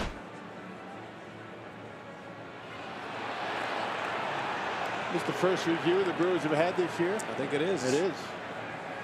That is the crew chief, Jeff Kellogg. Squared up to us. And the calling umpire, Chris Segal, with the side view. And these two umpires are both looking up at the giant video monitor.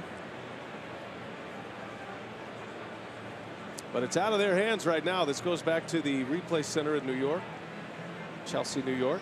And they have an umpire assigned to this game along with a supervisor, and they're probably both taking a look at it. It looks like one that could go either way, but the call in the field is out.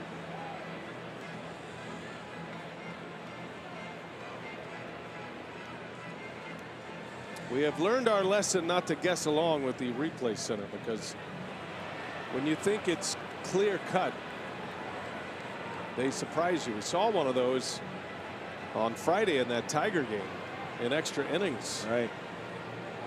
Tigers thought they had won a game, and there was a tag play at home plate. Thought they had won the game, but they went to review and overturned the call. All right, time's up. This is where baseball needs to streamline this process a little bit.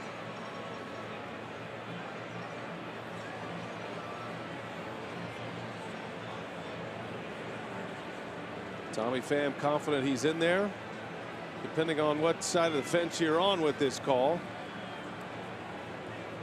You could see it going either way, but again, the call on the field was out. Is there enough evidence to overturn? Here comes Jeff Kellogg, and he says out. So Matheny loses a challenge. Bang, bang play at second base. It'll be the first out. That could be a key out. Kind of surprised that they would, you know, risk that challenge like that on a play that's so close. Boy, that is close. Could go either way. And the camera work is fantastic. And our replay speeds are so good, the human eye can't possibly see that. We're talking frames here. And once you would expect an umpire to be able to see it, right? So now Carpenter with a base hit to right. Back-to-back singles to start this inning, but that caught stealing, giving Davies his first out. Cardinals now have 6 hits. And here comes Ozuna. Zach tried to come inside again. He got Carpenter on strikes his last time up on a fastball in. This time Carpenter looking for it. So Ozuna, who won the Silver Slugger Award and the Gold Glove Award last season while playing in Miami. One of the great young talents in the game. He can really swing the bat. Yeah, you think about that outfield that Miami had last year. All 3 of them are gone. Stanton, Yelich, Ozuna. That's a lot of good talent to be without. Marlins in a rebuild. And Ozuna lines one into left center. Carpenter will turn and go. Throw comes into second base. And it's first and third, and 3 consecutive hits for the Redbirds. Ozuna, who had 3 hits yesterday, 1 out of 3 today. Hit the ball hard twice. That 2-seam fastball. He's trying to catch the outside corner with it. That one leaked down the heart of the plate, and Ozuna hit it hard into center field. Location issues all of a sudden for Davies. Sitting at 76 pitches. Brandon Woodruff, who is the 5th starter for the Brewers, pitching out of the bullpen until his start comes up on Friday.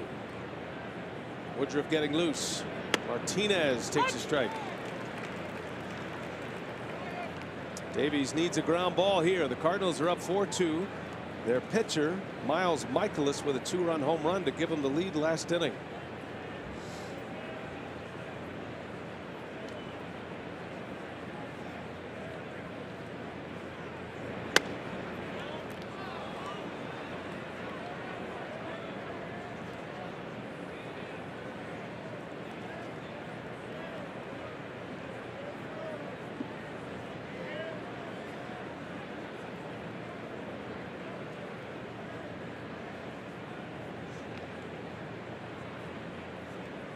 First and third, one away, and that misses inside. 2-1 now to Martinez. And all of a sudden missing with that pitch, right? Early in the game, he was able to catch that inside corner.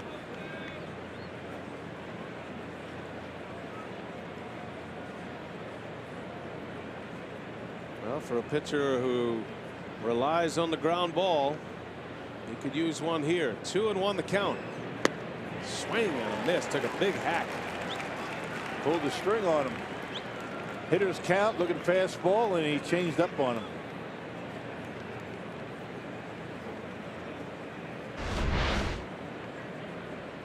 Yeah, nice pitch, good location on a fastball count. One of the things that makes him so effective, he'll throw any pitch in any count. And when you top out at 91, 92 miles an hour, it's important to have that variety. It's a ground ball foul. Something about the changeup, right, Rock? That makes the fastball look a little different to the hitter. Yeah, especially when you've established fastball in. It speeds the bat up a little bit. When you can throw the changeup like Zach Davies can, like Chase Anderson, and it really slows that bat down and just opens up everything for you.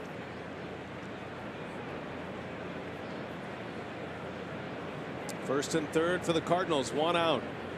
2-2 the count. In the air to center field.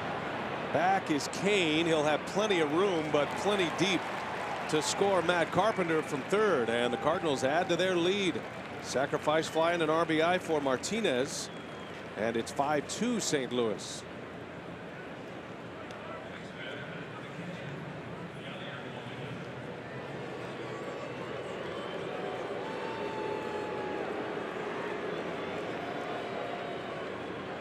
Yadier Molina now with 2 away.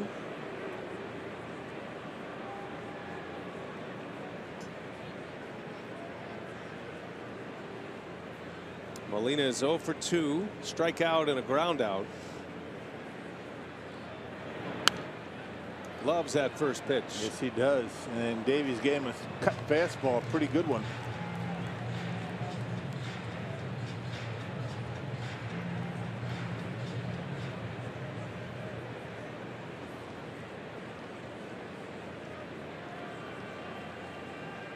Brewers will have Yelich, Braun, and Shaw coming up in the 6th inning. Now trailing by 3. And Molina into left center field.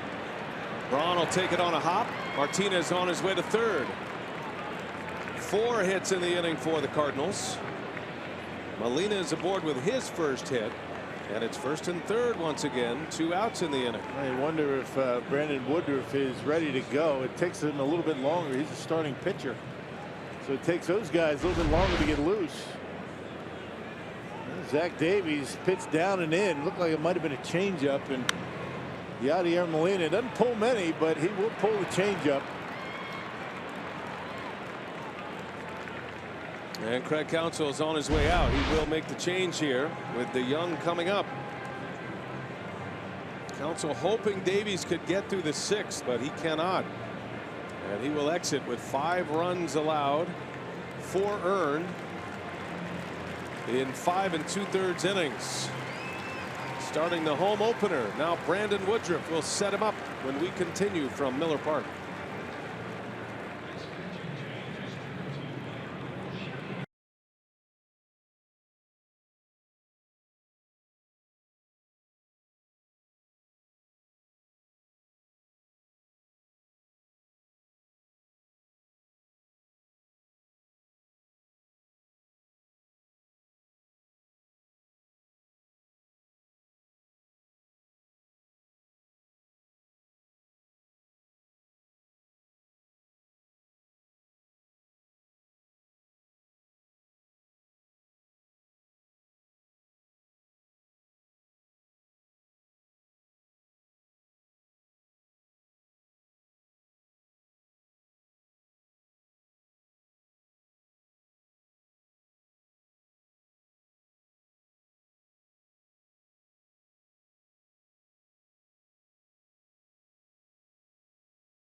Mobile and score free MLB TV all season long.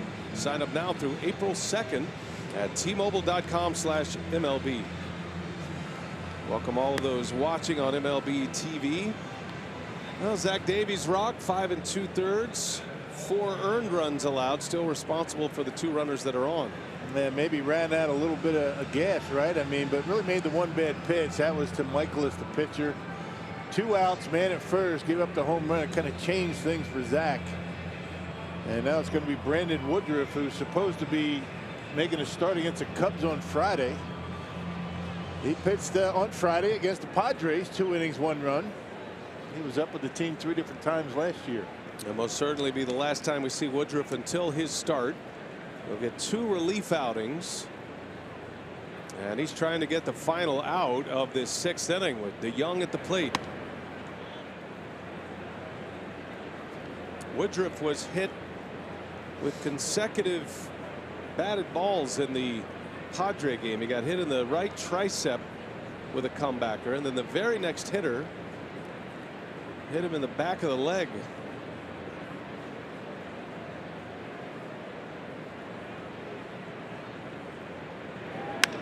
And now DeYoung sends it deep into left field, and that is gone. DeYoung with another home run. He hit 2 yesterday and a 3-run blast, and the Cardinals have opened it up 8-2 St. Louis. Ouch.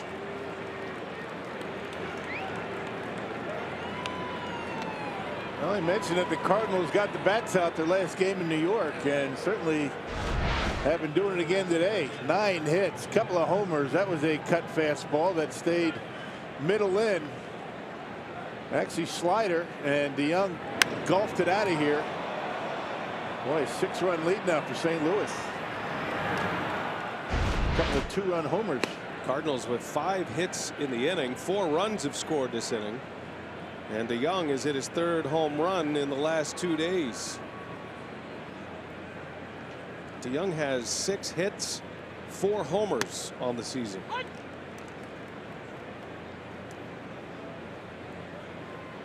Two outs, bases empty for Jerko. This is where it all started for the Cardinals last inning.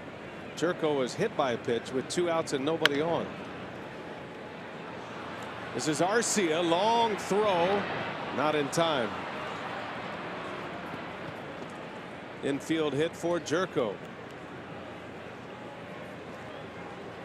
6th hit of the inning. Well, they've been 10 for the game. A 2-run shot by the pitcher, 3-run shot for DeYoung, and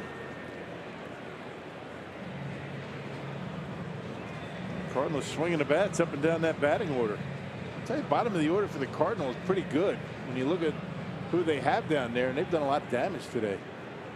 Last 3 hitters in the lineup on base 6 times in this game.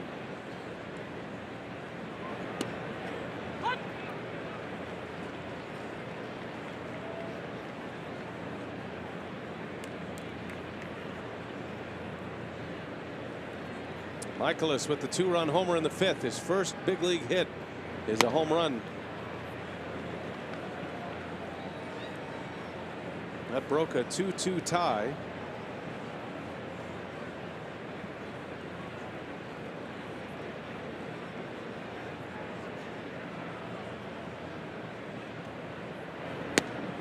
And down he goes. Woodruff out of the inning, but the Cardinals do big damage. Cardinals score 4 in the inning, and they lead it 8-2.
winner per game that will take home 50% of the day's proceeds, and the other 50% will support children and their families in Greater Milwaukee and Wisconsin. So certainly our thanks to Cecilia Gore and Katina Shaw, our friends at BCF, for all the great work that they do throughout the community. And yesterday, with the off day celebrating Easter, the Brewers hosted a Easter dinner and Easter egg hunt for the Brewers players, coaches, and their families. And a number of guys in the clubhouse today were talking about just what a great day it was, how nice it was of the organization to host them and their families, do the Easter egg hunt on the field. It was certainly a big league Easter egg hunt. And Rock, I know you and your family participated in that. Yeah, what a great thing. I mean, I don't know how many organizations would do that. I mean, all the stuff that's going on. I mean, coming in early, you know, Dan Larea, you know, Matt Smith and Eric Anderson provided a nice meal. They had Easter baskets for the kids. And though I had my kids, my grandkids were out there, they had a blast. Really appreciate that. Christian Yelich leads off, lines one to center field. That's all part of that culture building that they talk about, and that was a big part of it. You got to put yourself in the shoes of the players, right? Have a hard time. You know, you get to town late or early in the morning. There's not a lot of time to go shop, get food ready, and it's Easter, so they all gathered here yesterday for that Easter lunch. Wasn't anything in my refrigerator when I got back. We were gone for a while. Spring training, right? The only thing in the refrigerator had you know, fur on it. You know, it's kind of stuff I forgot to clean out, or we forgot to clean out. There's Ryan Braun, buckled his knees for a strike. Brewers in trouble here, 8-2. They trail it after a 4-run Cardinals 6th inning. Cardinals have 8 runs on 10 hits. Zach Davies' final line is not a good one. 7 runs, 6 earned, 5 2/3 innings. No walks, had 6 strikeouts.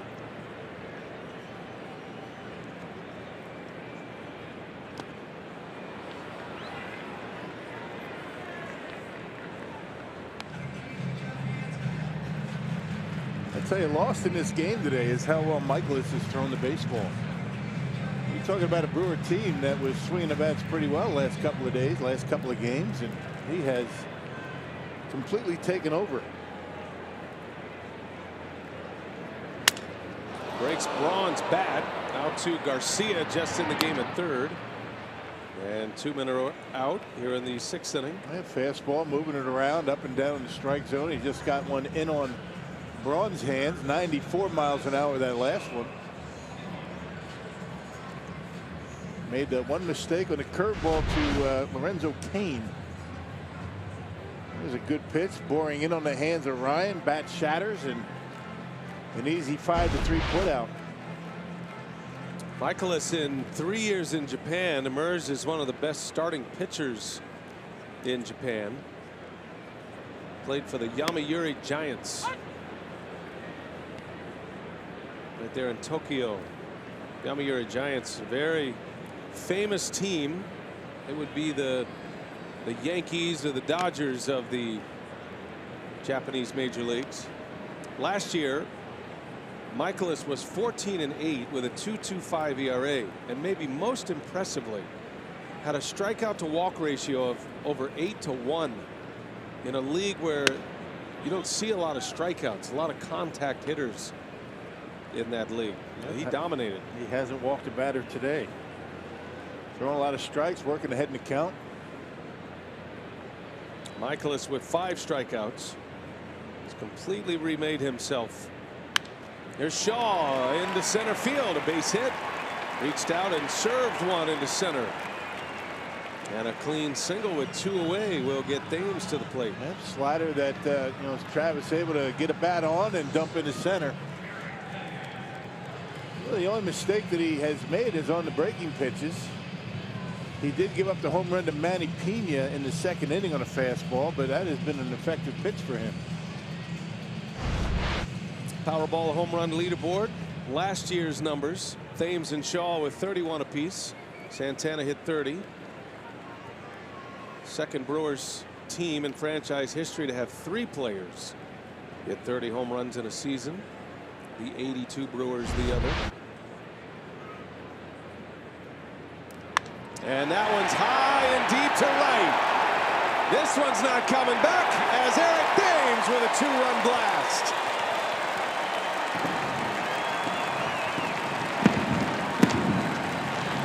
First home run of the year for Thames after 31 a year ago.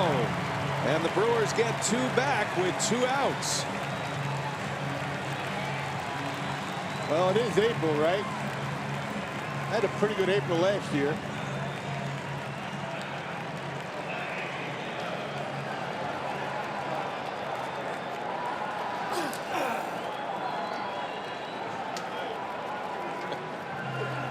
More subdued effort when you're down. Yeah, you're down 6. You don't want to get too crazy. 2-run shot for Eric Thames, who almost hit one out of here in the 2nd inning.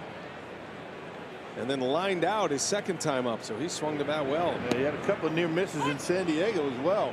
Barreled up some baseballs. 3rd home run hit for the Brewers today. Manny Pena hit the first one. Drove one into right center.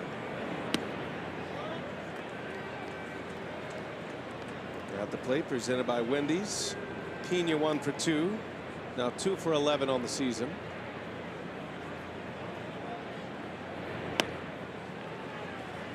Pena has proved himself to be an impact defensive player as well. Gotta feel good for Thames. Just his 2nd start. First 2 games he came off the bench. And Pena muscles one. That's going to fall, a base hit. So the Brewers come out here with 2 outs in the 6th inning and 3 consecutive hits. Yeah, Brewers did a lot of damage in San Diego. 2 outs and nobody on. And doing it here in the 6th. And maybe Michael is running out of gas. 85 pitches for him. Tried to get in on Pena this time. Left it out over the plate, and he's able to muscle it out in the right field. Now keep the line moving. That's what the Brewers offense needs to do. First mound visit. Mike Maddox, the pitching coach. Maddox and Michaelis were together with the Texas Rangers. One of the reasons Michaelis wanted to sign with the Cardinals. He reunited with his old pitching coach, who would have been his last pitching coach in the major leagues. But Norris is quickly getting ready for St. Louis in their bullpen. Well, this is where you need another quick strike. The Brewers can turn this into a game again with one big swing of the bat by VR.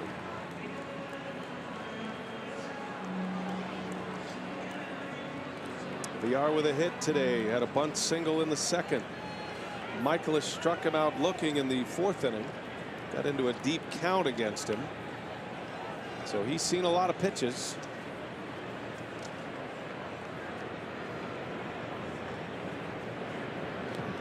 A little half swing. He goes.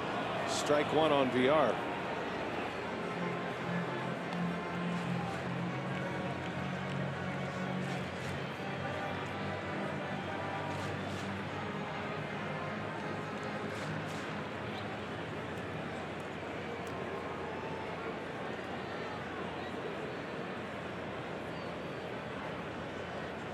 Michaelis pitching in his 6th inning. 87th pitch of the game coming. And VR takes a curveball strike. 0-2. That's how it goes, right? You make a declaration, you're going to be more patient. Feels like you're in an eternal 0-2 count. Yep, and now you see him choking up a little bit, just trying to put the ball in play. Pena the runner at first, inside. There are times when guys are in stretches where you feel like when you walk into the batter's box, they announce your name and the count's already 0-2 on you. It's like that inter squad game we used to play, right? Right. There'll be a bit of an adjustment period.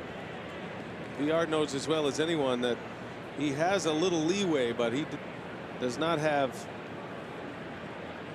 an ever-ending amount of time here. That one gets by Molina, takes a big bounce, and into second base goes Pena. Now a base hit. The Brewers could add another one to the score. Wild pitch.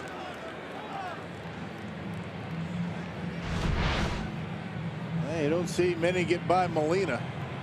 That one not even close to the strike zone, and And Pena down to scoring position. One of the best in the business, one of the best ever behind home plate. Big chance for the Brewers. 2-run home run by Thames. 3 straight hits with 2 outs. Do they have another one in them? 2-2 the count on VR. Jonathan hoping to get back to his form of 2 years ago. VR led the National League in steals that season with 62. Was on base a lot. Had an OPS that year of 826, combining the on base and the slugging percentage. That's a high number, especially for a guy who's moving around the infield as a utility player. On the ground, Carpenter now race to the bag. Michaelis dropped the ball. Everybody's safe. In and out of his glove, Michaelis as he's cutting across the bag. Well, he did everything right except catch the baseball. So the Brewers now with a chance. It was a good throw from Carpenter. He just flat missed it. Decision time for Mike Matheny now. Yep, he catches it, he's out. And with 2 strikes, VR able to put the ball in play, and he missed the bag anyway. Brewer's still alive. He was looking down for it. Michaelis missed the bag. He did. Yeah. You know what? I'll tell you, Carpenter, he bears a little responsibility there. He's got to get that ball to him a little quicker, I think. Tough to make that play. The error will belong to Michaelis, the pitcher, who has thrown his last offering of this game. Mike Matheny makes a call to the bullpen. Pitching change at Miller Park. Brewers with 2 on.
Play here in the bottom of the 6th inning. Manny Pena, the first home run at Miller Park this season. The Brewer catcher in the home opener. Got a couple of hits. Lorenzo Cain went deep. That was in the 3rd inning. Cain's first home run of the season. Those were both solo shots. But the Cardinal pitcher, Miles Michaelis, with a 2-run shot. His first major league hit is a home run and gave the Cardinals a 4-2 lead. They would score 4 more in the 6th. It was 8-2. It is now 8-4 after Eric Thames hits a 2-run home run and rocked the Brewers in business now with runners at the corners. Arcia coming up and the new pitcher Bud Norris. Yeah, the former Houston Astro, his best season as a starter was with the Orioles back in 2014. Working out of the Cardinals bullpen this year. Arcia trying to jump on that first pitch. Big fastball from Norris. Norris basically 2 pitches, fastball, slider. Pitched on Saturday against the Mets. That was part of a loss. A 4-out outing for Bud Norris. Did give up a couple of hits. Brewers have had 4 consecutive base runners. There were 2 outs, nobody on. 3 hits and an error. Arcia, did he go? They'll ask, and he did. And 97, he's rushing it up there pretty good. 0-2 the count. Arcia did not like that call from the first base umpire, Jeff Kellogg.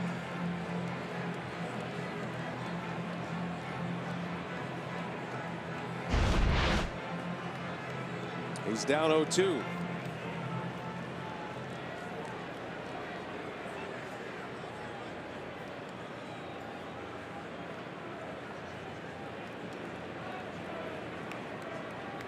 Cardinals have signed closer Greg Holland. He is not with the team yet. Still having to prepare for the season. He'll need maybe a week or 2, week to 10 days. Norris was in the running for the closer's role before that signing. Luke Gregerson was the closer to start the year, but he was injured late in the spring with a hamstring injury. First and third, 2 outs. Brewers need a big hit from Arcia. 2-2 now. I wonder if VR is going to try and take off. Of course, you got Yadier Molina. He's the neutralizer back there.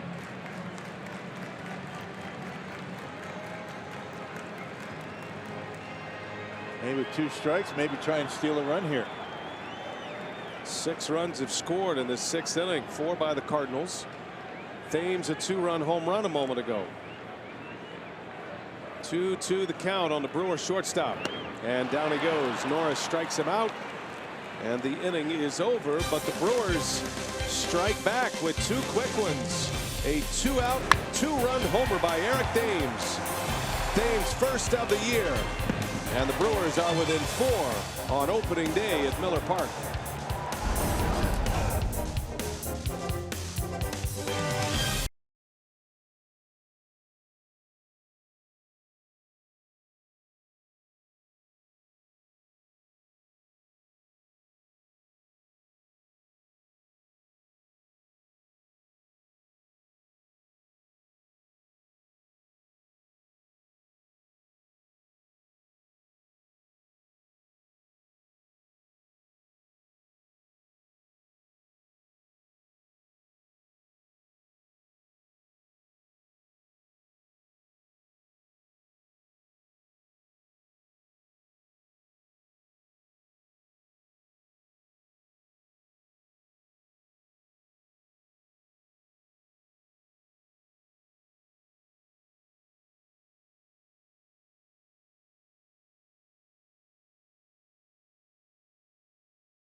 Miller Park this year.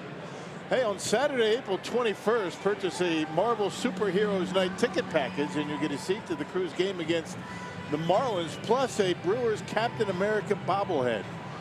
Learn more at brewers.com/theme nights. I think they modeled that bobblehead after you, partner.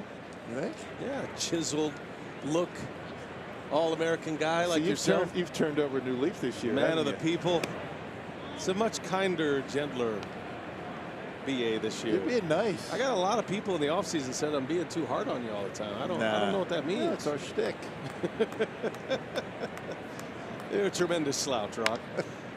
Woodruff back in the game, back on the mound, gets it out from Fowler.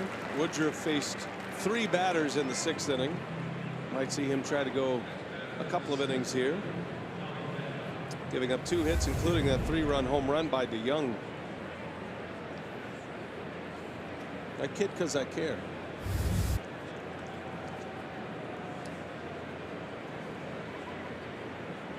One away here as Tommy Pham steps in. Pham is 1 for 3 on the ground. 2 quick outs for Brandon Woodruff. Woodruff's spot is due to lead off in the bottom of the 7th, so get an inning and a third out of him. Yeah, this will be it for him this inning. And then that'll be a tune-up for his next appearance, which will be a start against the Chicago Cubs Friday. Actually, Eric Sogard was on the on-deck circle when Arcia was hitting. So you're probably going to see Sogard lead off the 7th. Cardinals lead at 8-4. 17 hits in this game between the two teams, and 5 home runs combined. Brewers have hit 3. We're not in San Diego anymore, are we? I was just about to say that. Much different feel in this ballpark. San Diego, a lot of big fly balls that went for outs. Brewers scored 17 runs in that series, won all 3 games, and hit just 1 homer. That was Braun's go-ahead home run in the 9th inning Friday.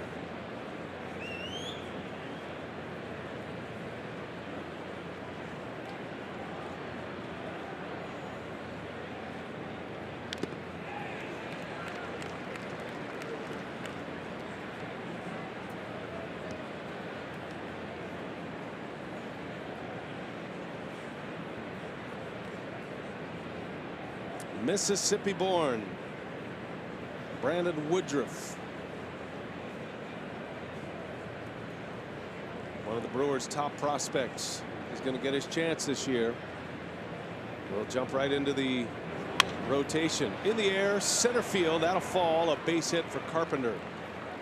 After striking out his first 2 times up, has hits in his last 2 at-bats, and a 2-out single. He really does a good job pulling those hands in on pitches in. No batting gloves. Kind of an old school guy. Boy, but can he hit? Yeah, check this out. Fastball in. Watch the hands come in and gets enough of it. Got jammed a little bit, but muscles it in the outfield. Yeah, good balance on the follow through. Keeps the inning alive for Marcell Ozuna.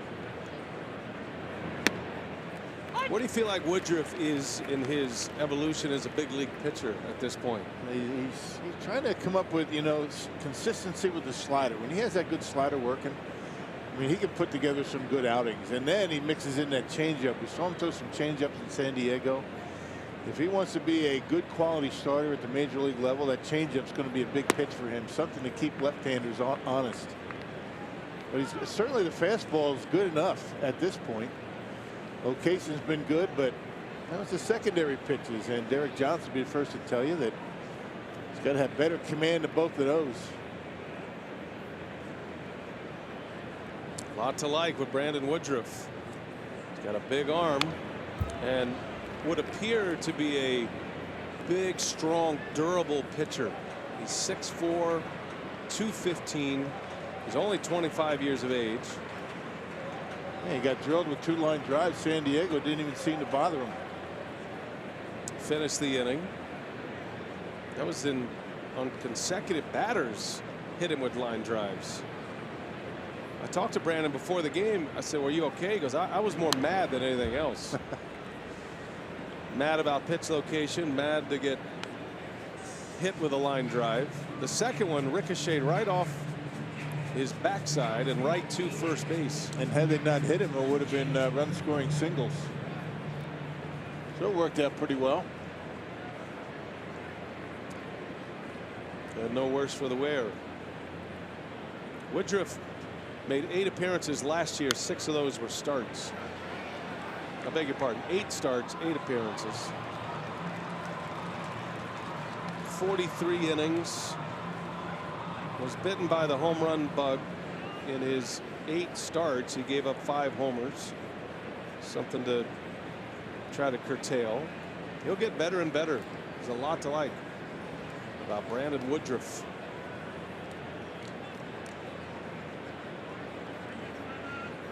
One and 2 to Ozuna, and a swing and a miss. He struck him out.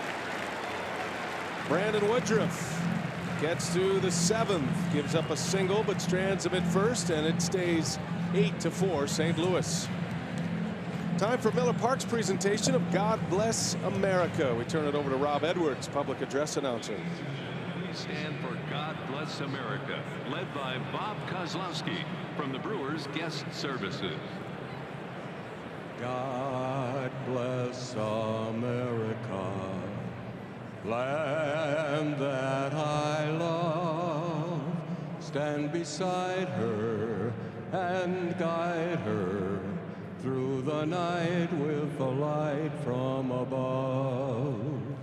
From the mountains to the prairies to the oceans white with foam. God bless America, my home, sweet home. God bless America, my home, sweet home.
Opening day here at Miller Park. Hey, put your baseball expertise to the test by downloading Beat the Streak, free for your smartphone or tablet. Pick a player to get a hit every day, and if you can build a streak of 57 games, you'll take home a whopping $5.6 million. Ooh. You put your pinky to your mouth when you say that, like $1 million. You get 57 games. You get 57 because Joe DiMaggio had the 56-game hitting streak. And you get $5.6 million. Now, the question I have about this, is this just Brewer players or anybody in baseball? That's anybody. Anybody in baseball, right? You pick your team. Yeah, right. It's a national thing. Some guy got close last year, I think. Oh, they had it last year? I believe they, yeah. I remember talking to, I remember listening to a radio interview. We should really get our facts together before we start. Well, that's all it is. Encouraging people to play this game. We need notes on the cards is what we need. We need talking points. Eric Sogard leads off. I don't remember ever seeing this last year. Well, I think it was so popular, they decided to promote it a little more. It's a good deal. It's fun. Eric Sogard pinch hitting. Bud Norris continues on the mound. Brewers down 4 as we play in the bottom of the 7th inning.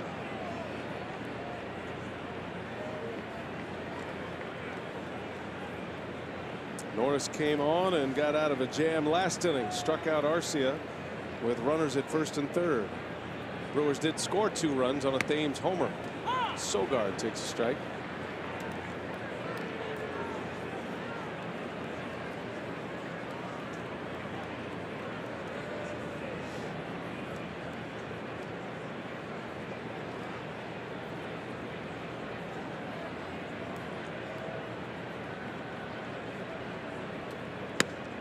Down he goes. Norris with a strikeout. He's got some pretty good velocity on that fastball. He threw one at 97 last inning. Back to the top of the order now, and Lorenzo Cain. Well, Lorenzo Cain, first home run of the season. 414-foot home run. Left the bat over 107 miles an hour. Yeah. High, towering fly ball for a homer.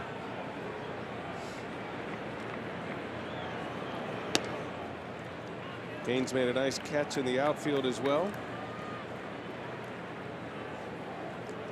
You know, and watching Bud Norris all those years when the Brewers were playing the Astros, you always felt like Norris would be a really good reliever.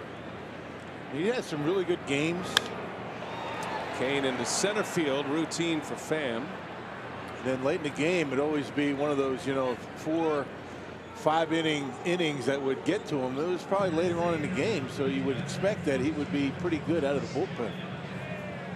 That's kind of the similar story you hear with Brandon Woodruff. You know, you were just telling us about Woodruff, who's a young pitcher, and like Bud Norris, when he was first coming up, you wonder if he's going to be able to develop that third pitch.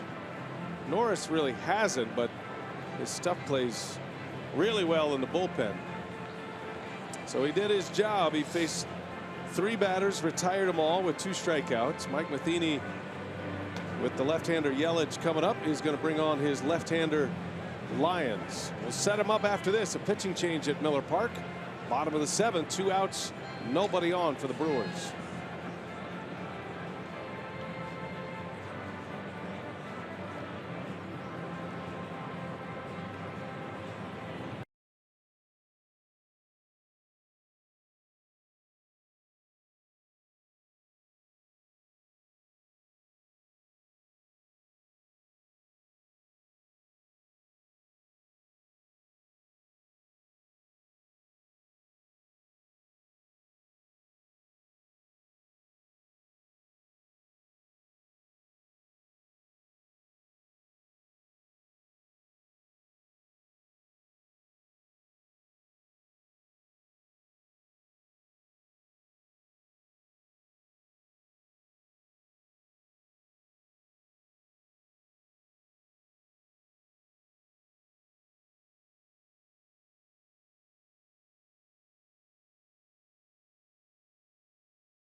Who will enter the game and play second base. And the new pitcher is left-hander Tyler Lyons, with Christian Yelich coming up. 2 outs, nobody on. Yeah, you see, he pitched against the Mets on Saturday, 2/3 of an inning. The Cardinals have 2 left-handers down there. You got Lyons and Sheriff. 2 lefties and 6 right-handers. They come into the game with 8 relievers in their bullpen. Yelich batting for the 4th time. Trying to get something started with 2 outs. Braun due next. By the way, the Cardinals have reported that Jed Jerko has a strained right hamstring. Wondering why Garcia came in last inning. Jerko, an excellent defender. So that was an injury-based move. Cardinals have replaced half their infield today. 2nd inning for Garcia. And Wong just enters on the double switch. Yeah, always good to have Matt Carpenter out of the game. Boy, he's been a Brewer killer. And the Brewers come back, don't have to deal with him anymore. Does that surprise you? You made that move with a 4-run lead? Right. Especially that guy. Yeah, I agree. 0-2 pitch. 1 ball, 2 strikes on Yelich.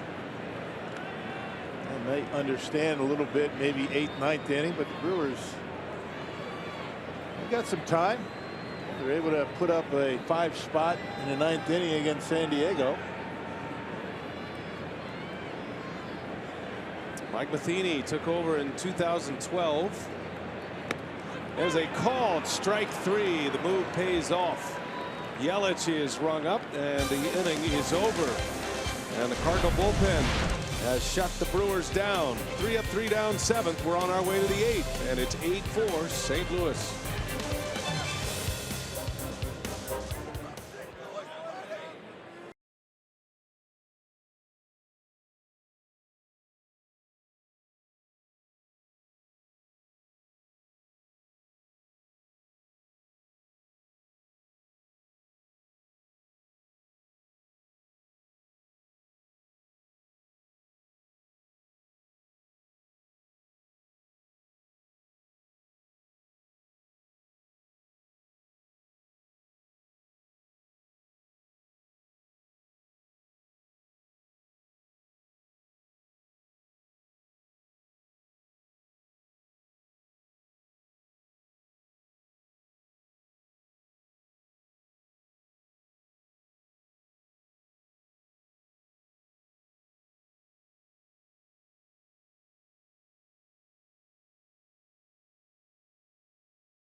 To PNC Park, where the Pirates are hosting the Twins, and it didn't take the Twins long to get going here. Colin Moran, third baseman here, his first career grand slam. Did that in the first inning, just his 2nd career home run, that coming off of former Cardinal Lance Lynn. They currently have a 5-4 lead in Pittsburgh in the 9th. All right, Sophia, thank you. She'll be providing updates for us throughout the year. A lot of good action across Major League Baseball as we are underway in the 2018 season. So glad to have baseball here, even though it feels cold and still has that feel of winter in a lot of places. We don't feel the effects of that at all here at Miller Park with the roof all closed up. Oliver Drake is on the pitch facing Jose Martinez. He's trying to hold the line to see if the Brewers can make a comeback with the bats here today. He pitched the bottom of the 8th inning in San Diego on Friday and picked up the win with the Brewers comeback victory.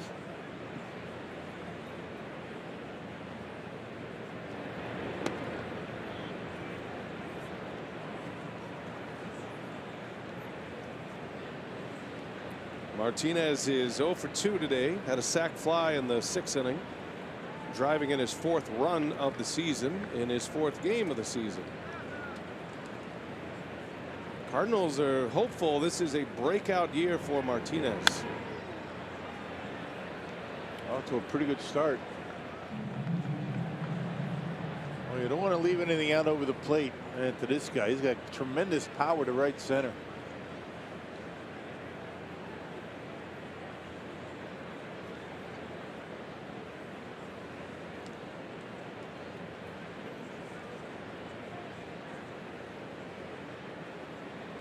Two balls and a strike. 2-2 now.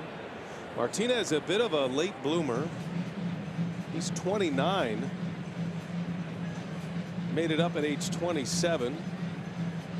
Didn't play much his first season in the big leagues, but then last year played in 106 games. He had 14 homers, had 46 RBIs. Playing a little infield, little outfield, first base, corner outfield. Little pop-up, broken bat. Thames is there to make the catch. One away. Split-fingered fastball right in on his knuckles. He's Got that screwball action on that pitch and able to eat him up.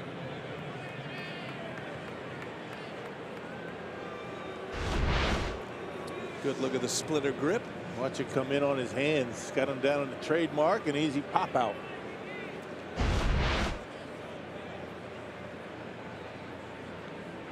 Pride of the U.S. Naval Academy, Oliver Drake.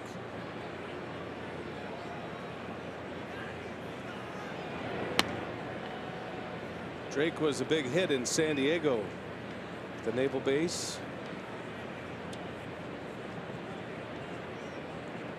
One of the training grounds for the Navy SEALs. All the military bases there, the Marines. There's a number of military members that were eager to meet Oliver Drake. I talked to a few before the first game. Looking at the program. Who's this guy and where is he? Right. He's the only one in the major leagues from the U.S. Naval Academy. As Molina flies to left, out number 2. Yeah, you got the SEALs presence, and you know, the Marines, they have the recruiting and basic training facility right there in San Diego. And then Camp Pendleton is not too far, a little north of San Diego. Marine base. It's quite an accomplishment. Come out of the U.S. Naval Academy, make it to the major leagues. It's only happened 3 times. Cardinals had a graduate of the Naval Academy, Mitch Harris, a few years back.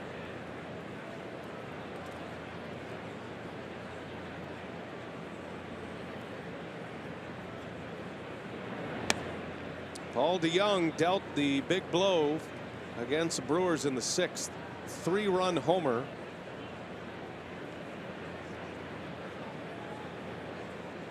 Well, the backbreaker home run was the one that Michaelis hit. He had 2 outs. 5th inning, tie game. That made it 4-2 St. Louis. And then DeYoung's home run made it 8-2 Cardinals. And Zach just wasn't able to, you know, get on track after that home run.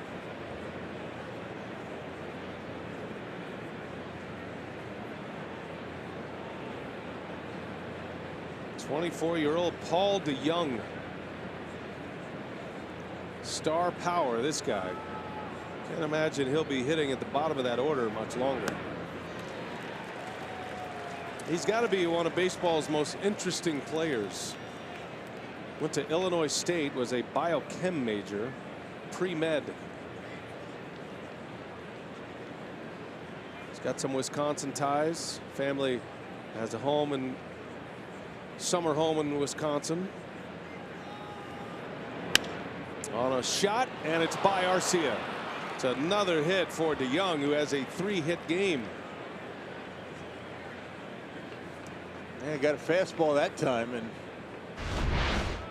watch his hop to Arcia. Kind of undresses him here.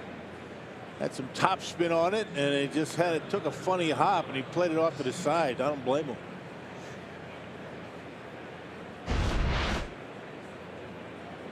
Two outs, runner at first now.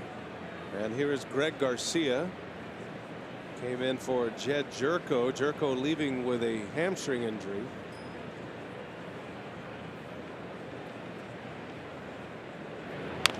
On the ground, right to Thames. Nice easy hop, stays fair, and that will retire the side. Scoreless inning for Drake. To the bottom of the 8th. Do the Brewers have a comeback in them? It'll be Braun, Shaw, and Thames to get it started.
Augustine getting set for our post-game show coming up after the ball game. But first, our Badger Mutual Insurance plays of the game. And Augie, it's about the home run ball so far in this game for Milwaukee. They've got 3, but they need more, down 4. Yeah, here we see Pena going the opposite way in the second inning to put the Brewers on the board 1-0. Kane follows, and the third after Cardinals had scored, tied the ball game. And Eric Thames hits the first pitch in the 6th, a 2-run shot to bring it within 8-4. Ron, Sean, Thames are due up. And we've got the post-game show coming up after the ball game. And we've got plenty to talk about here on the home opener. The Cardinals hitting the Brewers hard, obviously, up until now. We'll see how this one finishes here from Craig Counsell, Fredert, and the Medical College of Wisconsin. Post-game report coming up.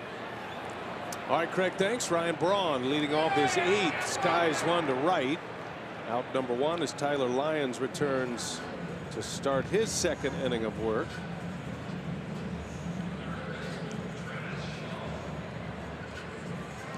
Cardinal bullpen, Norris and Lyons retiring 5 in a row since Norris took over in the 6th. Miles Michaelis in line for the win, went 5 2/3, giving up 4 earned runs. Hit a 2-run home run today as well. Hey, he looked good today. I mean, made a couple of mistakes. Yeah, hung a curveball to Lorenzo Cain, but yeah, he was impressive. Had a good fastball today. Travis Shaw, 2 hits off Michaelis. A double in the 4th, and then he singled his last time up. Little broken bat. Routine for DeYoung. 2 quick outs. 2 games already postponed today in the big leagues, partner. Weather in the Northeast, specifically New York. Rays, Yankees, Phillies, Mets. A quick bang on those games. Yeah, I'll tell you, Northeast has had a rough winter, huh? Some nor'easters going through. A lot of snow. I was there for one of those in early March. Got stuck there. Yeah. That was my first personal experience with a nor'easter. Really? I mean, it was How'd you handle it? How'd you handle it? I handled it well from the inside of my hotel room. Looked like something you'd see on the Discovery Channel. It's not easy to get a cab in New York City in the middle of a nor'easter. Yeah, when you have that kind of snow in New York City, yeah, it's rough. And Thames down the left field line. That's fair. Will get into the corner, and Eric Thames with a 2-hit game. That breaks the seal for the Brewers offensively against the Cardinal bullpen. He's hit the ball hard all day. I mean, lined out to second, hit a deep fly to left. Home run, now a double. Slider from Lyons, he stayed right on it and tucked it inside that left field line. So the Brewers alive here in the 8th. Anytime you get those lefty on lefty hits, you mark that one down. Thames hit 182 against left-handers last year, but delivers with a double that forces Mike Matheny's hand. He's going to make another double switch, and the Brewers get deeper into that Cardinal bullpen. And the hard throwing Hicks looks like he's coming in. It's one of the biggest arms in the game the Brewers will see for the first time as Matheny makes the change. 8-4, 2 outs in the bottom of the 8th. Brewers down 4 with a man on.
Double by Thames. Manny Pena will bat.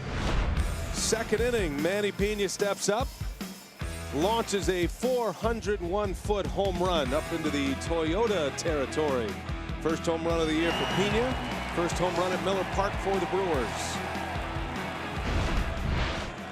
And now Pena will face Jordan Hicks, the hard-throwing right-hander. Made the big jump, Rock, from A-ball to the big leagues. Yeah, no kidding. Had a pretty good spring. He's 21 years old. He's not going to turn 22 until September 6th. They say he hit 102 miles an hour in New York. Runner at second with 2 away. And Hicks delivers a 97-mile-an-hour fastball. New third baseman is Jairo Munoz. He is the third baseman the Cardinals have used today. Churko left with an injury, and Munoz double switch for Garcia.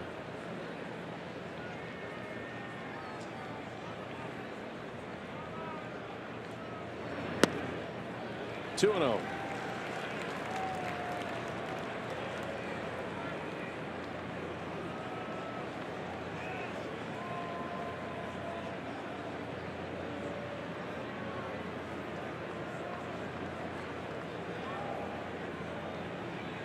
Brewers were down 8-2 after the top of the 6th inning.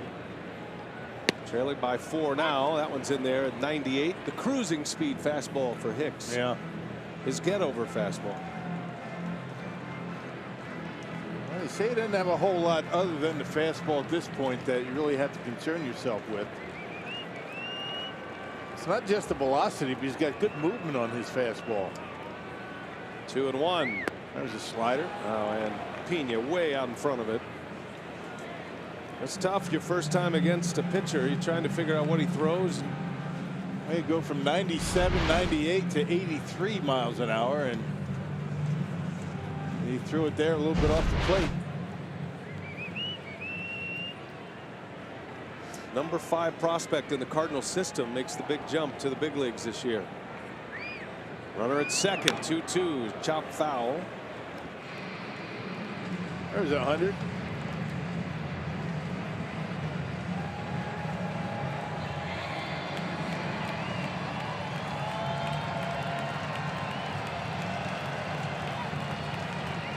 Went from a Midwest League All-Star to a Major League roster in a year's time. Facing Manny Pena, 2-2 the count. 2 outs, 8th inning. Pena hanging tough.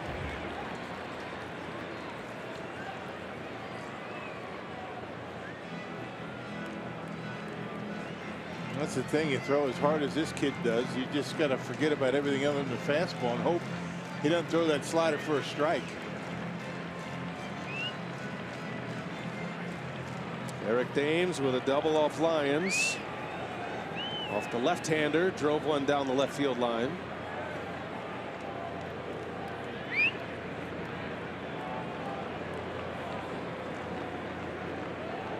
This game was tied at 2 until the 5th inning. Cardinals scored 6 runs between the 5th and the 6th to lead 8-2.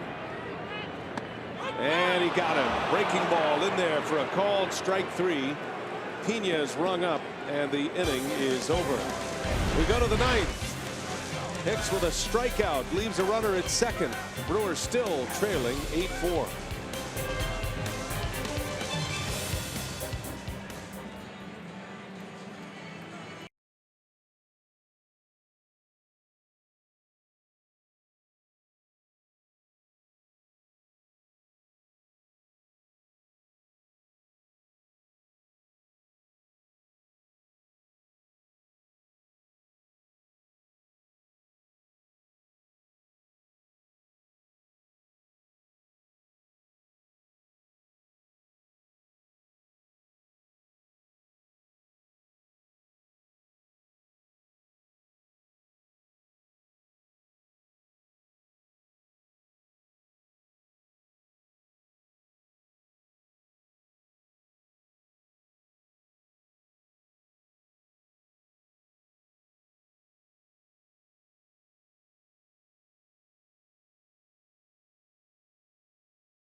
And every Sunday home game, all kids 14 and under will enjoy a free ice cream bar courtesy of Blue Bunny Classics.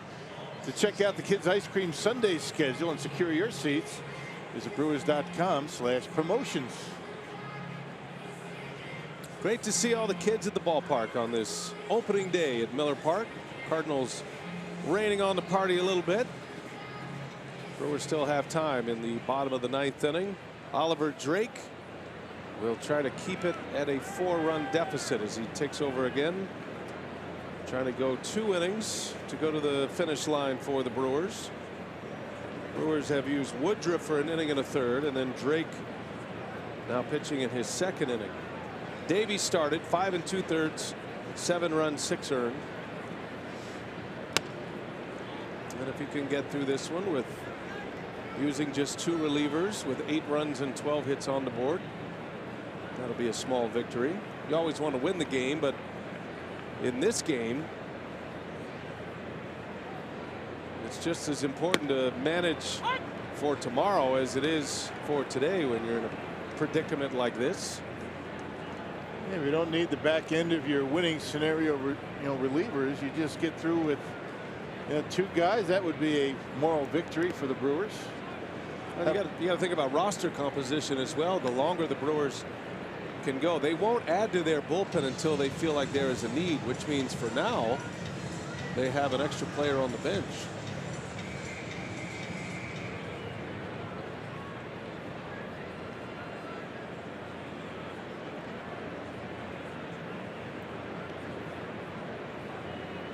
Two-1 in there. 2-2 the count.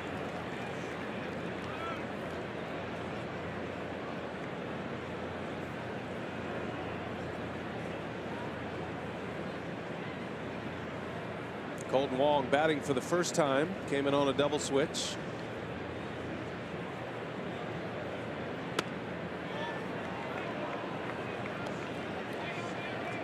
And trying to put him away with that split, just a little bit off the edge. And when he throws that pitch where he wants it, not too many guys are going to get hits. It's when they hang up in the strike zone, that's when they get hit. In the air, right center, sounded like it was on the label a little bit, and Yelich is there to make the catch. One away in the 9th. Let's check in with Sophia Minard. What do you have, Sophia? Craig Counsell was asked before the game about that bullpen composition, and he did say, he said, look, at some point soon we will need to get back to 8 relievers. He said, I don't know when, but he said it's easier to get away with having 7 relievers when you're on the road like they were in that first series against San Diego. And he said really he liked how the weekend went with his bullpen. He said, and certainly earlier in the season you have to figure out how to manage those roles and situations and start to answer those questions here in these first few weeks of the season. But he says he really doesn't want those roles to be too scripted. He said, I want flexibility in terms of dealing with strengths of the opponent, the strengths of our pen, the game situations, obviously, but the bullpen was very effective. They covered 15 2/3 innings and had a 1.72 ERA with 19 strikeouts in that first series in San Diego. Thank you, Sophia. Bouncer by Fowler, and there is out number 2. Yeah, except for Corey Knebel. I mean, I think everybody has to be ready to pitch at any time. We saw Matt Albers earlier in the game, and then he'll come in the 8th. Josh Hader is one of those swing guys. He can give you either a couple of outs or maybe 2 1/3, 2 2/3, and bullpen was outstanding in San Diego. They did give up 3 runs, but for the most part, the only way you come back on Friday is if the bullpen does what it did and held the Padres down, allowing the Brewers to get that 5-run 9th. 2 outs. Drake facing Tommy Pham. It was good to see Knebel get back on the horse too. He had the blown save in the first game on Thursday, then came right back Saturday and struck out the side and was dominant in his second game. He was just throwing the ball right by him. He was having a little trouble with his curveball on Thursday, and when he came in on Friday, it was nothing but gas and blew the Padres away.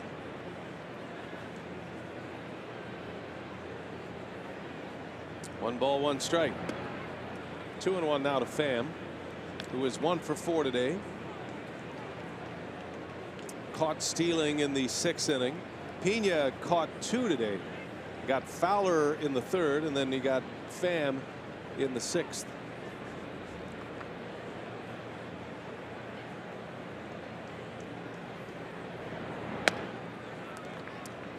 Three and one.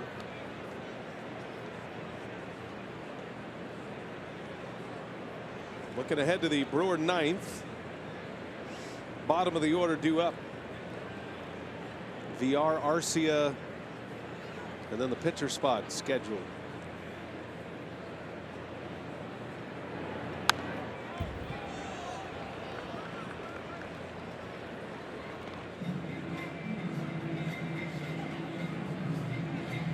Brewers will play the Cardinals again tomorrow night and then wrap up the series Wednesday night. Cubs are coming in Thursday. Thursday and Friday are night games. Saturday and Sunday are day games.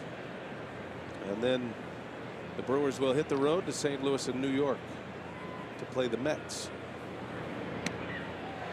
Ball 4, close pitch. Yeah, he wanted it. Pham draws a 2-out walk.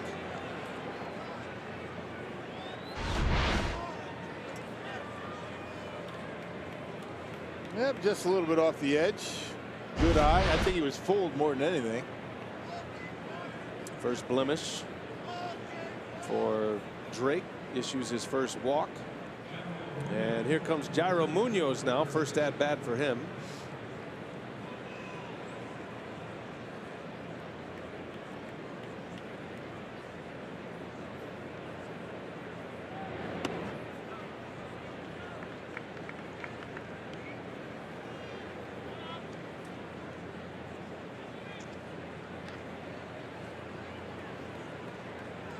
Munoz, another one of the versatile pieces for Matheny this year. He can play short.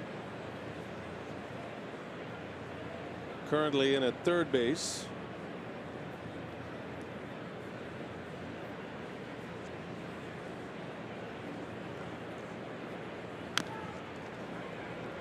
Last year, the Cardinals finished third in the division behind the Brewers.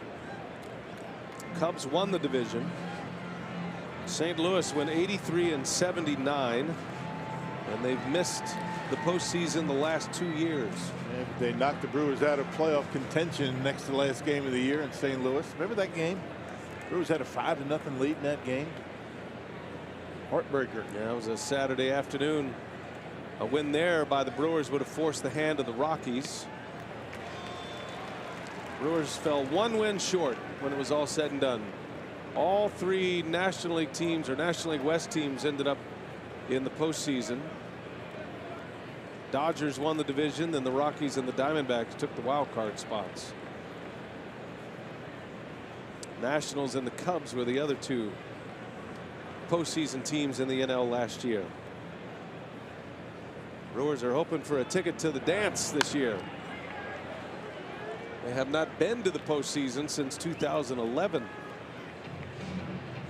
A division winning year under Ron Renicky.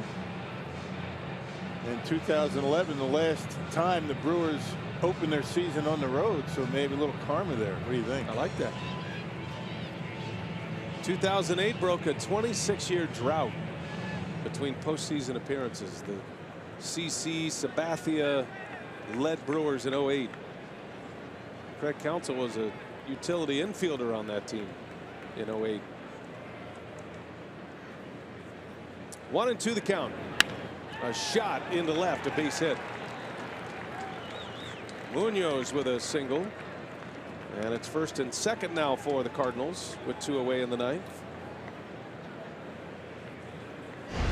So we're back on Fox Sports Wisconsin tomorrow. Miller Lite, what's on tap?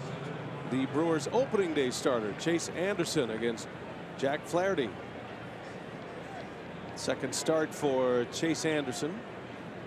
Flaherty makes his first start. It's the spot that was originally occupied by Adam Wainwright, who is out with a hamstring injury. Although Wainwright did throw on the mound today, he's hoping to make the Cardinals home opener, which will be Thursday. Chase Anderson outstanding in his first start of the year. Chase was in line for the win when he left. That was the 9th inning comeback by the Padres to tie it, but Chase was fantastic in 6 innings and told us the next day he was a little down with the flu. Wasn't feeling at his best. Beware of the weary, though, right? Yeah, flu bug been kind of circulating the Brewer clubhouse. Carlos Sabero had a touch of it. Craig Counsell wasn't feeling well yesterday. That stuff happens. Guys are in close quarters together. How you feeling, all right? I feel pretty good. Okay. Last time I got the flu around the Brewers, they quarantined me in my room for a weekend. On the ground, VR gloves it, and Osuna is out, and the inning is over. We head to the bottom of the 9th, and the Brewers have a rally in them. They're down 4.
All the pageantry of opening day at Miller Park. Roof closed up on a 38-degree afternoon. Cardinals with a 4-run 6th inning, 3-run home run by Paul DeYoung. The separating inning for them. It's 8-4 as we go to the bottom of the 9th. Jordan Hicks back on the mound. Jonathan VR will lead off. Hicks, the hard-throwing right-hander, got the final out of the 8th. And VR on the first pitch, right to Munoz for out number 1. I think VR said enough with that taking pitches, get deep in a count philosophy. Yeah, when you got a guy throwing 100 miles an hour, there's no taking. And he throws strikes too. To be blessed with that kind of velocity, right? Yeah. What a feeling that must be. Can't teach that. You either have that or you don't. 21-year-old Jordan Hicks. Here's Arcia.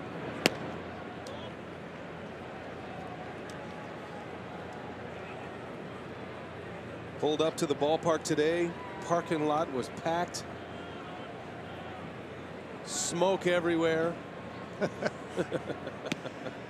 Not when I got here. I had some interviews to do. Did you have to come early to do interviews, or was that just me? I wasn't asked. No? Okay. You know, when you're a big celebrity like you, there's responsibilities with that. Yeah, okay.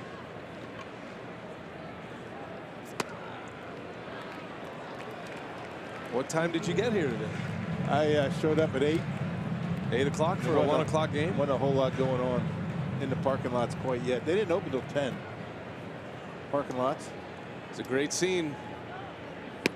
Tailgating at a premium. Yeah. Nobody does it better.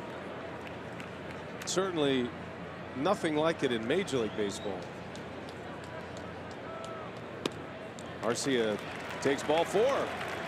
There's a base runner. Brewers need a few more.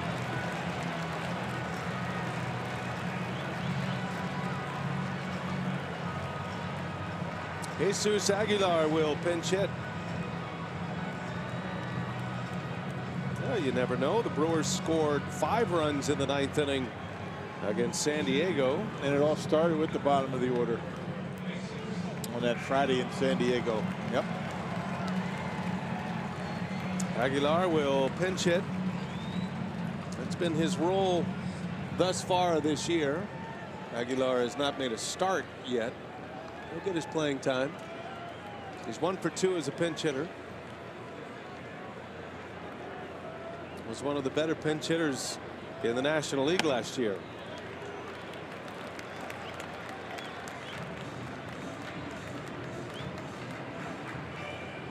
Love this matchup. Power on power. A guy who can throw 100 and a guy who can hit him 500.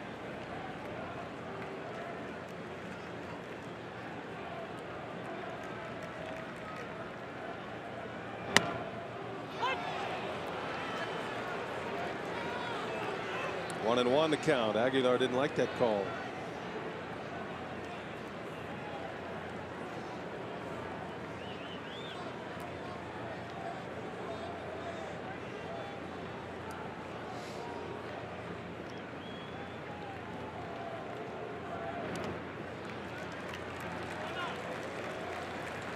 That'll be the pitch that makes or breaks Hicks. It doesn't matter how hard you throw, but if you add that pitch into the mix, look out. You remember young Aroldis Chapman, kind of the same thing, but he figured out the off-speed stuff.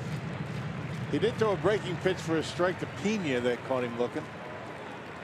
That was the final out in the 8th. He came in with a runner at second. 2 balls and a strike on Aguilar. Up the middle, little chopper waiting on the bag out there, and that'll be a double play to end the game. And the Cardinals win. First loss of the year for the Brewers. An 8-4 final. St. Louis defeats Milwaukee in the Brewers home opener. Credit the win to Miles Michaelis, pitching in the big leagues for the first time since 2014. Time now for Brewers Live. Craig Kashawn is standing by. What do you have for us today, Craig? Well, Brian, it was a big day before the game, obviously, for the tailgaters. A lot of hype going into the home opener. We'll discuss. We'll talk about the game. Didn't work out in the Brewers' favor. We'll hear from Craig Counsell. Get inside the clubhouse as well and get you set for Game 2 coming up tomorrow. Stay with us.